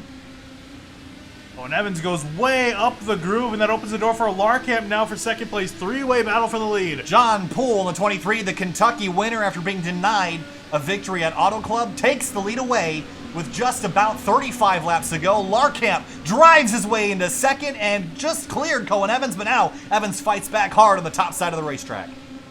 And they're still side by side. Evans needs to clear Larkamp to have a shot at the win here.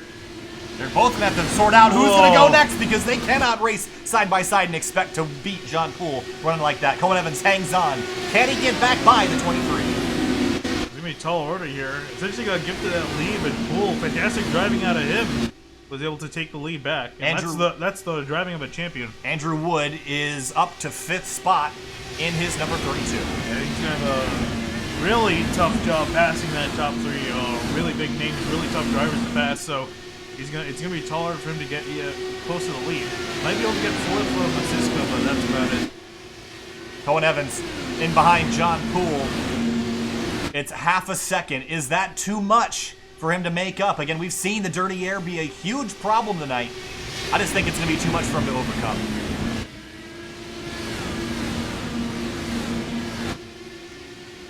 The field's starting to spread out just a little bit. Poole's loving this right now. I think he knows he's in a position to win. He got an incredible move on the restart. You saw Evans bobble there on the curb. Yeah, he's really trying to push now and force the issue. And you saw him getting a little bit of curve. We saw earlier in the race, he got sideways and saw him bobble just a little bit there. Yeah, in a stock car, you can use that curve to help you rotate, but in the IndyCar, it is absolutely the slipperiest surface that man has ever known in these cars. Again, they're doing 150 plus in the corners, and any grip that you lose is grip that you need. Evans gained a little bit in 3 and 4 that time, but it just, as you get closer, that effect of the dirty air gets worse.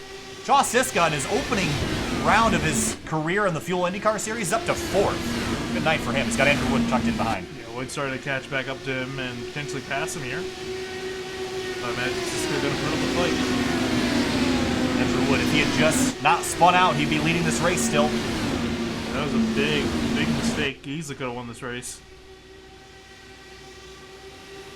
30 laps to go next time by at the line. John Poole still leads the way. Cohen Evans a half a second back. Andrew Wood looking for 4th on Shaw Siska. Can't get a run. Into 3 and 4. Siska now going to have to drive a little defensively up the racetrack. Andrew Wood drives in hard on the bottom. He's going to make it stick down there too, which is incredible. You see dives like that usually wash up on exit, but he's able to stick the car down there. Not sure his chances to win. Oh, he's going to get it. And Siska pulls over, lets him by. And Wood clears for 4th, but here he comes back an over-under for the 97. Drag race to turn 3. And this guy has a rebound on the inside. He's going to back out of it, so he's being respectful to Andrew Wood. Going to give him the spot, not going to contest for it again. So Wood has a shot now to drive it to the top 3, but again, once he gets there, I think he's just going to, it's going to be a real tough time for him. 29 laps to go for John Poole, the Kentucky winner, the points leader after a couple disastrous rounds at Circuit Gilles Villeneuve and Watkins Glen. We thought maybe the points lead would be turned over to Kite Bommersbach, but Bommersbach has had a miserable night tonight, has not found the pace in this car, is much more at home at the road courses, and we're going there next week to Laguna Seca, perhaps where he can reignite his championship fire, but he's going to have to turn it around next week if he wants any chance at the season finale. Starting 4th and running in 9th, and I mean, again, not a terrible day, but his championship competitor is leading this race. And it's the exact opposite thing that Bommersbach needs. And he's really been unable to do much tonight in terms of gaining points. And it's just frustrating for him because we head to Laguna Seca next week where, that's a spot where the 37 could run well, but he can also get torn off course by someone else or even a lap car and end your championship hopes. So not where he wants to be right now. For second, it's a hornet's nest, but John Poole driving away now, finishing a second up the road. All the way to the rear wing of Larkamp. Has to back off though with the aero wash, but he's definitely there.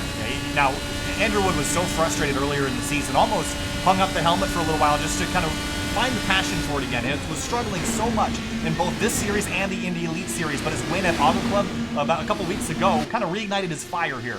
And tonight, he's going to be frustrated. This is certainly going to be one that stings, but he looks at third. As a dive inside, don't think he's going to be able to stick it alongside. Larkin's going to get the run off the corner. He's looking faster, though. He's faster than a couple drivers in front of him, including second place Cohen Evans, but not faster than the leader. There he is trying to build up a run out of turn 2. Great job there. Run down the back straightaway. He should be able to have this. He's just going to launch really deep into 3 and use up Larkamp a little bit. There he goes with the dive. He's clear, but he's not going to be able to slide up in front of the 31. He's going to try side by side down the front straight for third. Andrew Wood, Steven Larkamp, can he clear him on the first end of the racetrack? Larkamp's just going to hike ahead, and he goes back around. Now look at the run through the center of the corner for the 32. Uses him up, puts him in the wall in the back straightaway, and they crash. Crashing, and caution is out again. 2 more retirements. Larkamp and Wood are done. And I think Andrew Wood just called it a day himself after that. I think he knew that that was on him and just went straight for that concrete barrier on the inside to avoid the backlash from that, Finian. But he just had to do it. I mean, there was no way that pass was ever going to happen unless he used up the 31, and there he did. I think we saw this coming. We knew that he was going to drive in there deep. Unfortunate for Larkamp, though. And bam! I don't know. Maybe the suspension was broken on the 32, but Siska did a great job avoiding that. Right on board with him here. Sneaking on through. Happened right in front of him. And unfortunately for Larkamp, we'll right on board here and see his perspective of this.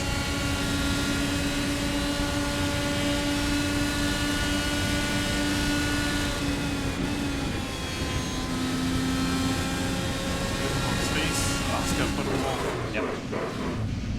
It definitely wasn't intentional, but it was certainly Andrew Wood's mistake. That will be on him, and I think it's going to hurt Wood more than it's going to hurt Larkamp. Larkamp's still rolling, although that car does not look so great. We're down to 8 cars. That car's not going to finish. So we're down to 8 cars left in this race. Well, you know what? Who you just made real happy is Cohen Evans, because he gets another chance at John Poole. The other driver that's a little bit happy is Kai Pommerspot, because that was a free spot. And the more cars that drop out of this, the less point differential there will be between the 37 and 23 as they head into Laguna Seca next week. Looks like Johnson and Bommersbach also came to the pits, might as well. They were pretty much at the back anyway. And I think on that note, I'll probably head out from here. All right, I think I'm going to see if I can grab maybe Zach Buchanan to jump up here and help me out for the last couple minutes of this race. Good luck in your race video. You're going to be on the iRacing eSport Network. The Lionheart Retro IndyCar Series. Where are you at tonight? Laguna Seca? Good luck. That'll be live at 10:50 p.m. on the iRacing Esports Network. Gonna need it. Don't go. So we're going to pull in Zach Buchanan and see if he's got a chat for a little bit. Hey, Zach, it's Kyle from SimTV. Got a copy? I hear ya. Hey, I know it was a frustrating end of the night, but just walk us through that whole sequence, that green flag run, and the caution that ended it all. Yeah, it's frustrating. We were, it's so hard to pass here that on that last restart, we were really planning on trying to pull off an undercut there, me, Nick, and Kite. So we were really banking on that, and we just had our pit cycles done, but I spun it out, and yeah, that just kind of ruined it for all of us. We were all laps down, and I had the parents to do, so yeah, it was frustrating. So we got about 20 laps to go here, and Finian had to go for the Lionheart Retro IndyCar Series. If you want to hang out, or maybe even drag Mitch in here as well, we'd be happy to have you guys join us. And so maybe I'll grab Mitch and see if he wants to chat a little bit here as well. Hey, Mitch Welker, it's Kyle from SimTV. Got a copy? I gotcha. Hey, just saw your message, and I wanted to drag you in here because Finian had to bail for a race. But with 20 laps to go, Mitch, tonight, clearly been frustrating from the driver's standpoint. But Poole, Evans, and Siska are your leaders heading into the last 20 laps. You got a favorite here, or are you just looking at John Poole to wrap this one up? I think at this point the leader's always the favorite. Just looking at how difficult it's been to pass, and knowing that Cohen Evans usually isn't the most aggressive driver there is, I think Poole's going to have this if he doesn't make any mistakes. How tricky has it been to be aggressive tonight? We saw Andrew Wood dive up underneath Larkamp, wasn't able to hang on to the corner, and drove up into the side of him. Is there too much of a risk to be aggressive, even if you're not willing to be? It's not so much that. It's there's no way you can be aggressive, because all you have to do to defend your position at this track on this setup is to have the outside line in both turns, and it's so easy to defend that line on entry to the corner that it's almost impossible to pass. You were probably watching me, and I was trying everything to try to get past Riley and then Wood later on. So yeah, there's really nothing you can do, and it's really going to be down to who makes the most mistakes here and who really runs best and has their stuff nailed down. All right, after 20 laps, we're going to crown a winner tonight. Then we're going to do some interviews, and then we'll release the 2020A season schedule. I know Zach and Mitch, I think you've both seen it, but really excited to announce that at the end. So hopefully you guys will stick around here and help release that with me, because Vinian's out. So feel free to hang out in here while we conclude this race. But John Poole leads the way back to the restart. Cohen Evans in second, Siska third, Cristobal Valenzuela in fourth, Rodrigo Munoz wrapping up your top five. It'll be 19 to go to the end of this race. Being up front has been the place to be tonight, but John Poole wrestled the lead away from Evans on the restart, and we'll see if Evans can do it right back. Green flag back in the air, 19 laps to go as Poole takes off.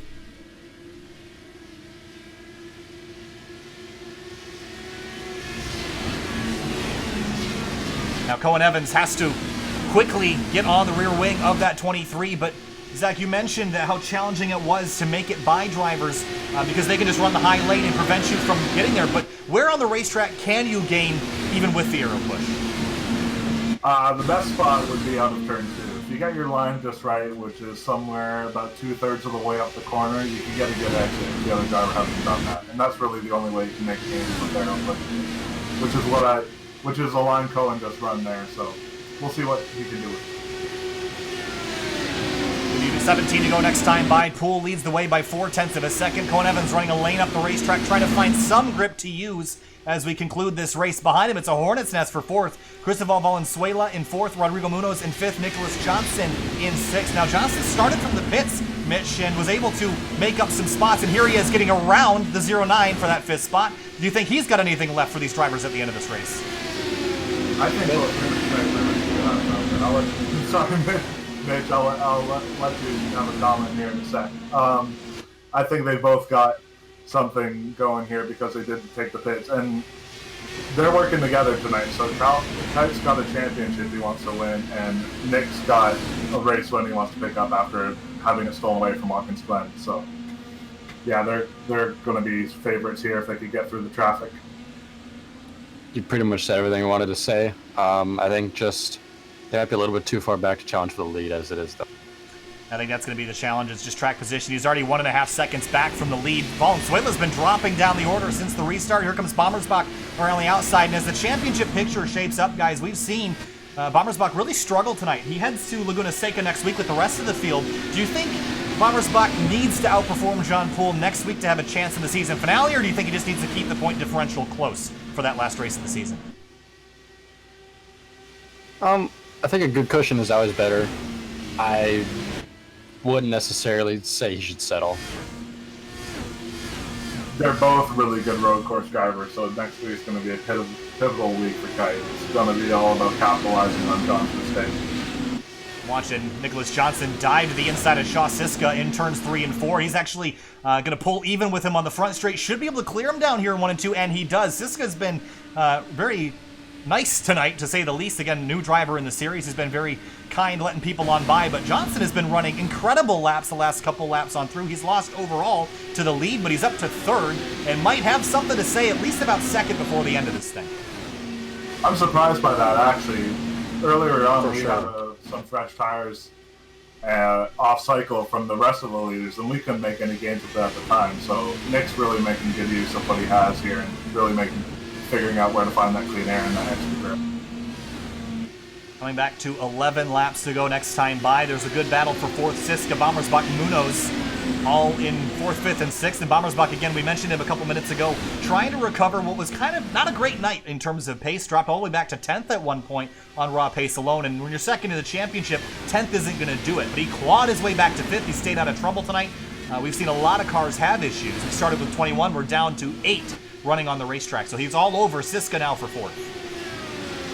Here's where you're going to see what I was talking about on the outside. I think Siska's going to get it here, but you see how well he could just keep that outside line and really get that good run out of the turn, and Kite's got nothing he can do to really counteract. Yeah, the top side in 3 and 4 seems like it can carry so much more momentum. And in turns 1 and 2, the bottom of the racetrack, it's just difficult to keep the car hooked up around the bottom, so you kind of have to run the middle to make up any kind of ground. Yeah, and the middle's quicker in overall too, so it's really tough around here. Oh, we got it's some smoke about it. I think it was just internet issues from perhaps either Siska or Johnston, but Cohen Evans has Nicholas Johnson all over him, and we've seen this 28 car fly through the field, and now he's battling for second. I don't know if it's going to be enough to go run down John Poole with only 8 laps left, but he might end up second after all this. That's a really good push from him here at the end, for sure, given the circumstances and how tough it's been all night for everyone. I watched Zach struggle a ton earlier, and I just, I wasn't expecting it. Yeah, I don't think anybody saw this coming, Zach, how strong this 28 car has been on this last run. I mean, what's different? I really don't know. It was a pretty decent length run that last one we had, so those fresh tires are making a big difference, but even then, he's really making the right moves at the right times. Even there on Cohen, I think he spooked him into the turn a bit, but that's a good example of how much track position matters on this track. Cohen Evans sure. Working over the back of Johnson there, Mitch, but you were going to say? I was going to say, for sure, a great signing by Project 2. Well, and of course, last week didn't go so well for you, Mitch, at Watkins Glen, but hopefully next week at Laguna Seca you can turn things around. You've been knocking on the door of a victory for so long. What are your thoughts on next week's race at Laguna Seca? Well, I got one more shot this season to do it. I'm going in, I think, probably with a more relaxed attitude. I've just kind of come around to a point where I'm accepting that, it's not always going to turn out, and I just need to kind of let go of the fact that, it's not always going to happen. I'm focusing, I think, too much on trying to prove myself as that champion when I think I should just be relaxing and running my own race, and typically things go better when that happens. So I'm just going to run Laguna, see what happens. Hopefully my PC doesn't freeze and cause me to spin again like at Watkins Glen, but yeah, if all goes well, it should be a good race. 5 laps to go for John Poole. He has not been a dominant force tonight, but late in the going, he's taken the lead away on an aggressive move on the last restart. He's led now 33 laps, and if he can lead 4 more, he'll win this race. Nicholas Johnson, though, guys, he's closing and closing fast. 2/10 gain that time for the 28. Zach, if he gets to him, does he have any realm of possibility of getting by this 23? I don't think he'll be able to get fully by, but if he plays his cards right, we could see at least a very close finish here.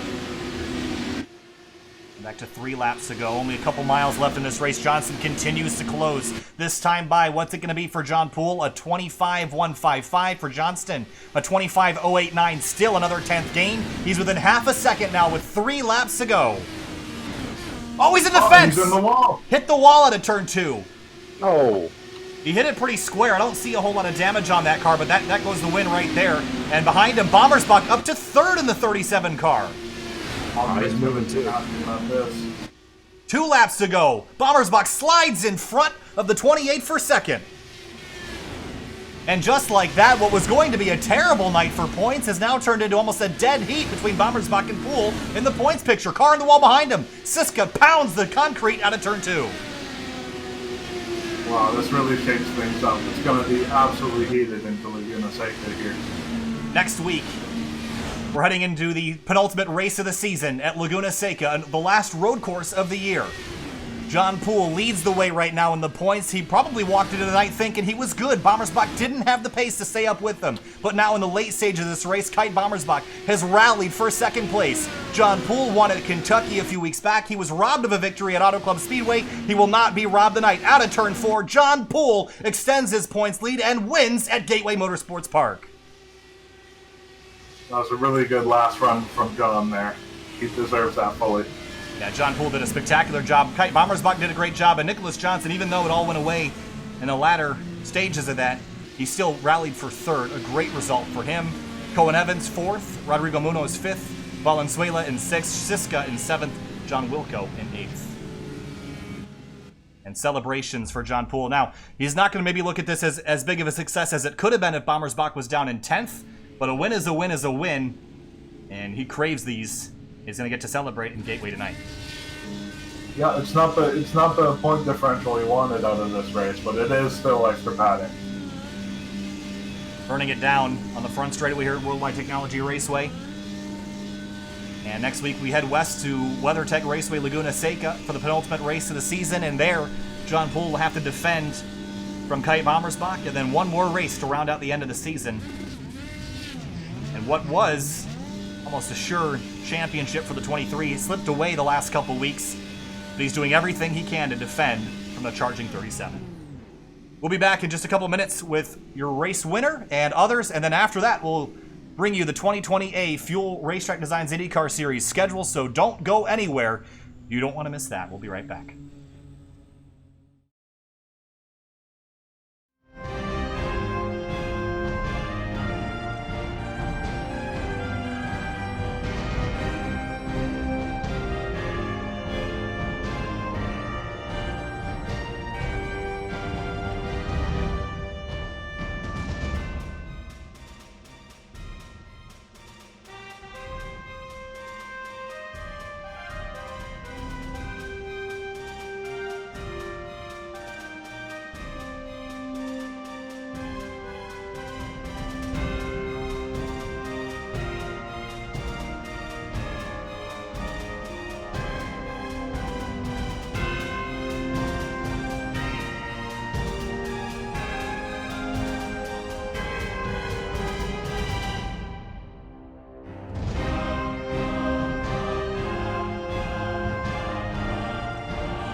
Welcome back live to Sim TV. We're here now with our third place finisher, Nicholas Johnson, in the number 28 car. Nick, an incredible last run there, charging up to third. You had second for a little while and almost had John Poole. You needed a couple more laps to get there and to not get the wall out of turn two. But you were flying through the field. What were you working with there on that last run? It looked really good. Well, we qualified in the back tonight, and my plan was just try to pick my way through the field as the race went on. And I learned very quickly that passing was incredibly difficult, and it had to be the perfect situation really to get by someone.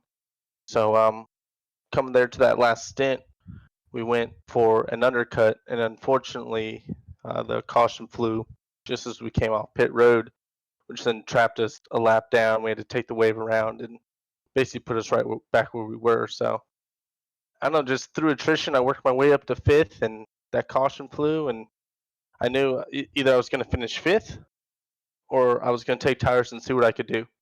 So, I mean, I took the tires, and you guys saw them. At least made the end part of the race a little exciting there for you guys. I was trying to make some moves, and I wanted it too bad. So I pushed a little bit too hard in 1 and 2, and the nose took off once I got in the dirty air and gave myself a little bit of damage. Unfortunately, Kane got by me there, but I don't know. I'll take third after that. It didn't seem like tires made a huge difference throughout the race because of all the dirty air, but that last run, you were on fire there. So did the track change over the course of the night? Was the rubber helping you out? Was the track temperature falling helping you out? Or was it just the will to win and a fresh set of Firestones that helped you get to the front? I think it was a combination of track temperature, and you had a window on the new tires. So 5 to 10 laps, I'd say, when the Mr. Feel Goods really played a part, but then that delta almost seemed to close on you. Like when I was catching up to John, I went from taking chunks out to almost leveling out with him towards the end. That's probably why I ended up making that mistake and throwing it in the wall. All right, for Nick Johnston, third place tonight, podium for the 28 car. Nick, good luck next week at Laguna Seca. We'll be rooting for you. Talk to you later. We'll see you. Thank you. Moving on now to our second place finisher, Kite Bommersbach, who came into the night, qualified fourth, Kite, and from there just kind of dropped out towards the bottom half of the top 10. Didn't seem like the pace was there tonight, but the last run, charging forward and made your way up to second. And you certainly saved yourself from John Poole extending his lead again heading into Laguna Seca next week. Your thoughts after a hard rally tonight? Yeah, for sure. I nailed my qualifying lap probably too good because I just didn't have the race pace in practice. And then I started to sink, and I was fortunate not to get caught up in any of the craziness tonight. I know Gateway is a difficult track, and people are going to make mistakes. And so I just kind of bided my time, and then we decided to start making some strategy calls because I was not there on speed. And we ended up making like all of the wrong calls. Like every single call had something go wrong for us. Started with pitting early there, and then just getting trapped and burning my tires off and not having any benefit from the fuel strategy side of things. And then we decided to undercut people and go green to the end. Zach, myself, and Nick Johnston. And then Zach spun on pit out.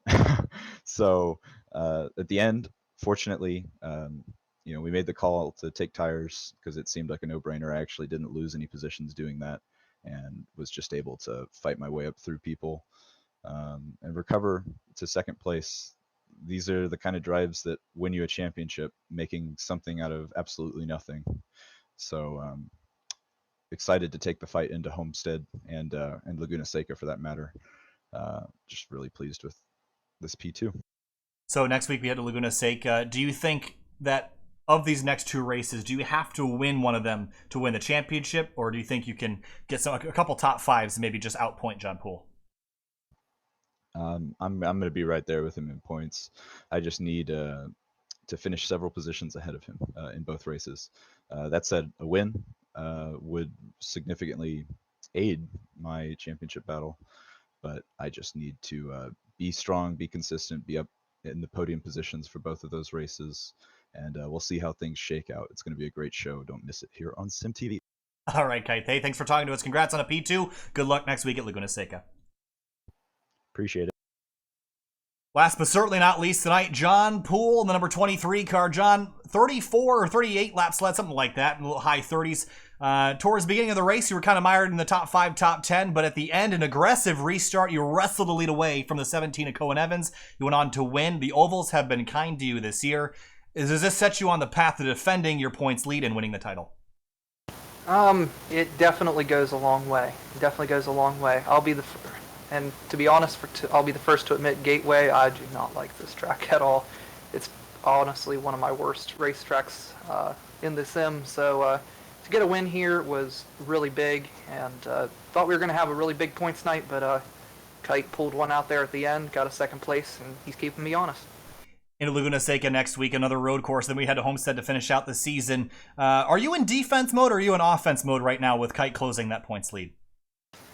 Tonight was definitely an offensive. Next week will be a defensive. Laguna is not one of my strong suits of tracks. But Homestead, just depending on how points are, it will be defense or offense.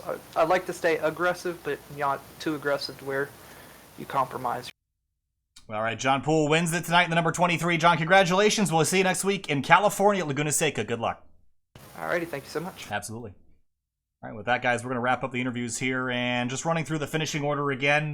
Good nights for Poole, Bommersbach, Johnson, Evans, Munoz, and Valenzuela had great nights. Shaw Siska in the 97, top 10 in his first start in the series. But tonight, some disappointments for some otherwise really talented drivers. Scott Taylor dropped out, internet issues early in the race for him after leading the opening 27 laps.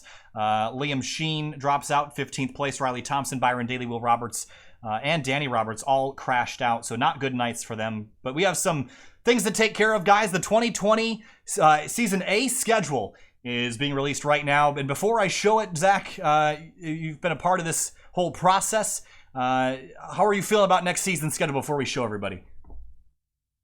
As always, in our little admin chat, when we decide the schedules, there's a lot of disagreement over what we want to see on there.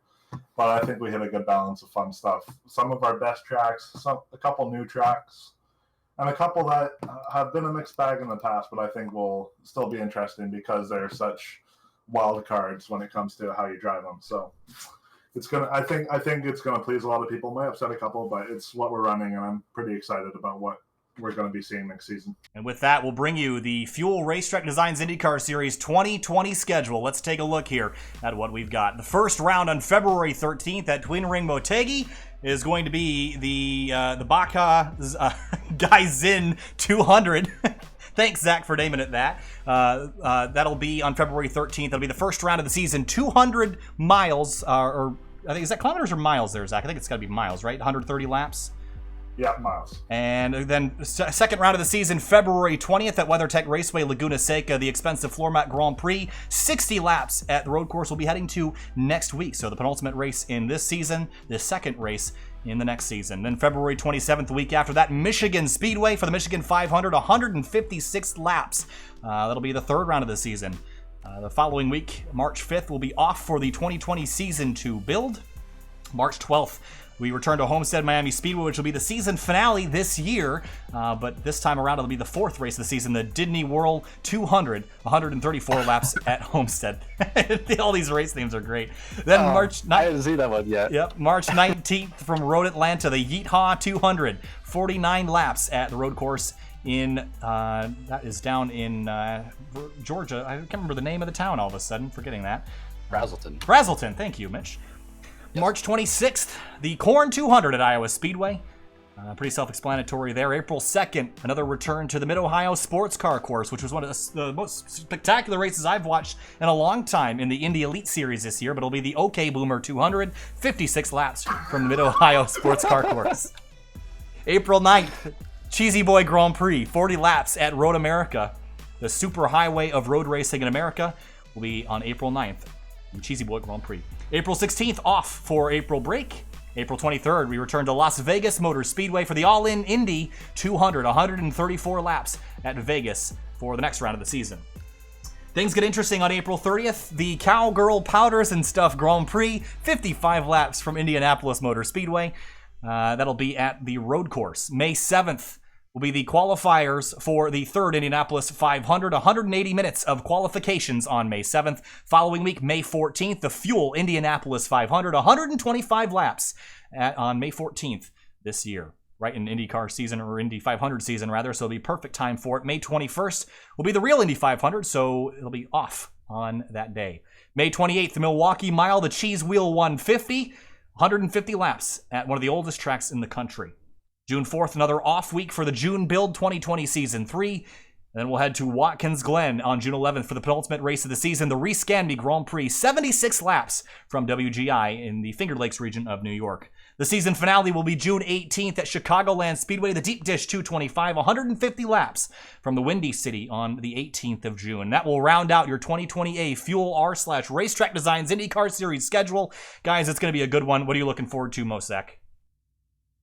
I'm looking forward to Mid-Ohio probably the most. It's our first time going there, and we've been pulling to try to go there for a long time now. I think it's going to be probably on the harder side to pass, but like you saw in Indy Elite this season, interesting things could happen. It's going to be a real challenge for our driver. Mitch, anything you're looking forward to specifically on the schedule? It's for sure good to see the Indy road course back. I do love me a good Roval. Mid-Ohio, I second that. Very exciting and gnarly road course to wheel this car around. I do love the Motegi Oval. It's one of my favorites to run the IndyCar around. Iowa, might be okay. It's not my favorite. Glenn is back. Overall, I like it a lot. And again, a very good mixing between ovals and road courses for the 2020A Fuel Racetrack Design's IndyCar Series schedule, and still pending on whether or not that'll be returning to SimTV next year. But of course, if that is in the plans, you will see it right here on SimTV. Of course, February 13th will be the second week in February, right when NASCAR's about to get booted back up. Will be Fuel Racetrack Design's IndyCar Series racing once again. Next week, we head to WeatherTech Raceway Laguna Seca for the penultimate round of the season between John Poole and Kite Bommersbach. The championship is heating up. But that'll do it for us tonight. The next race you're going to see will be on Saturday night, Outsider Racing League action. Actually, they're off this week, so it'll be Sunday night. It'll be 3-wide K&N Series action from, I don't actually know what track we're at. I got to look that up, guys. But Sunday night, 9:40 p.m., 3-wide Triple Crown event action at 9:40 p.m. And then we'll be back on, let's see, Tuesday, Wednesday, Thursday. We'll be back on Thursday. Got a lot going on this week, guys. Actually, we're off for Thursday as well, aren't we? Next week. Yes, we are. Oh, man. We've got a lot of off weeks coming up. That'll do it for us tonight, though. Thank you so much for watching. We'll see you on Sunday night with 3-Wide. Have a good night.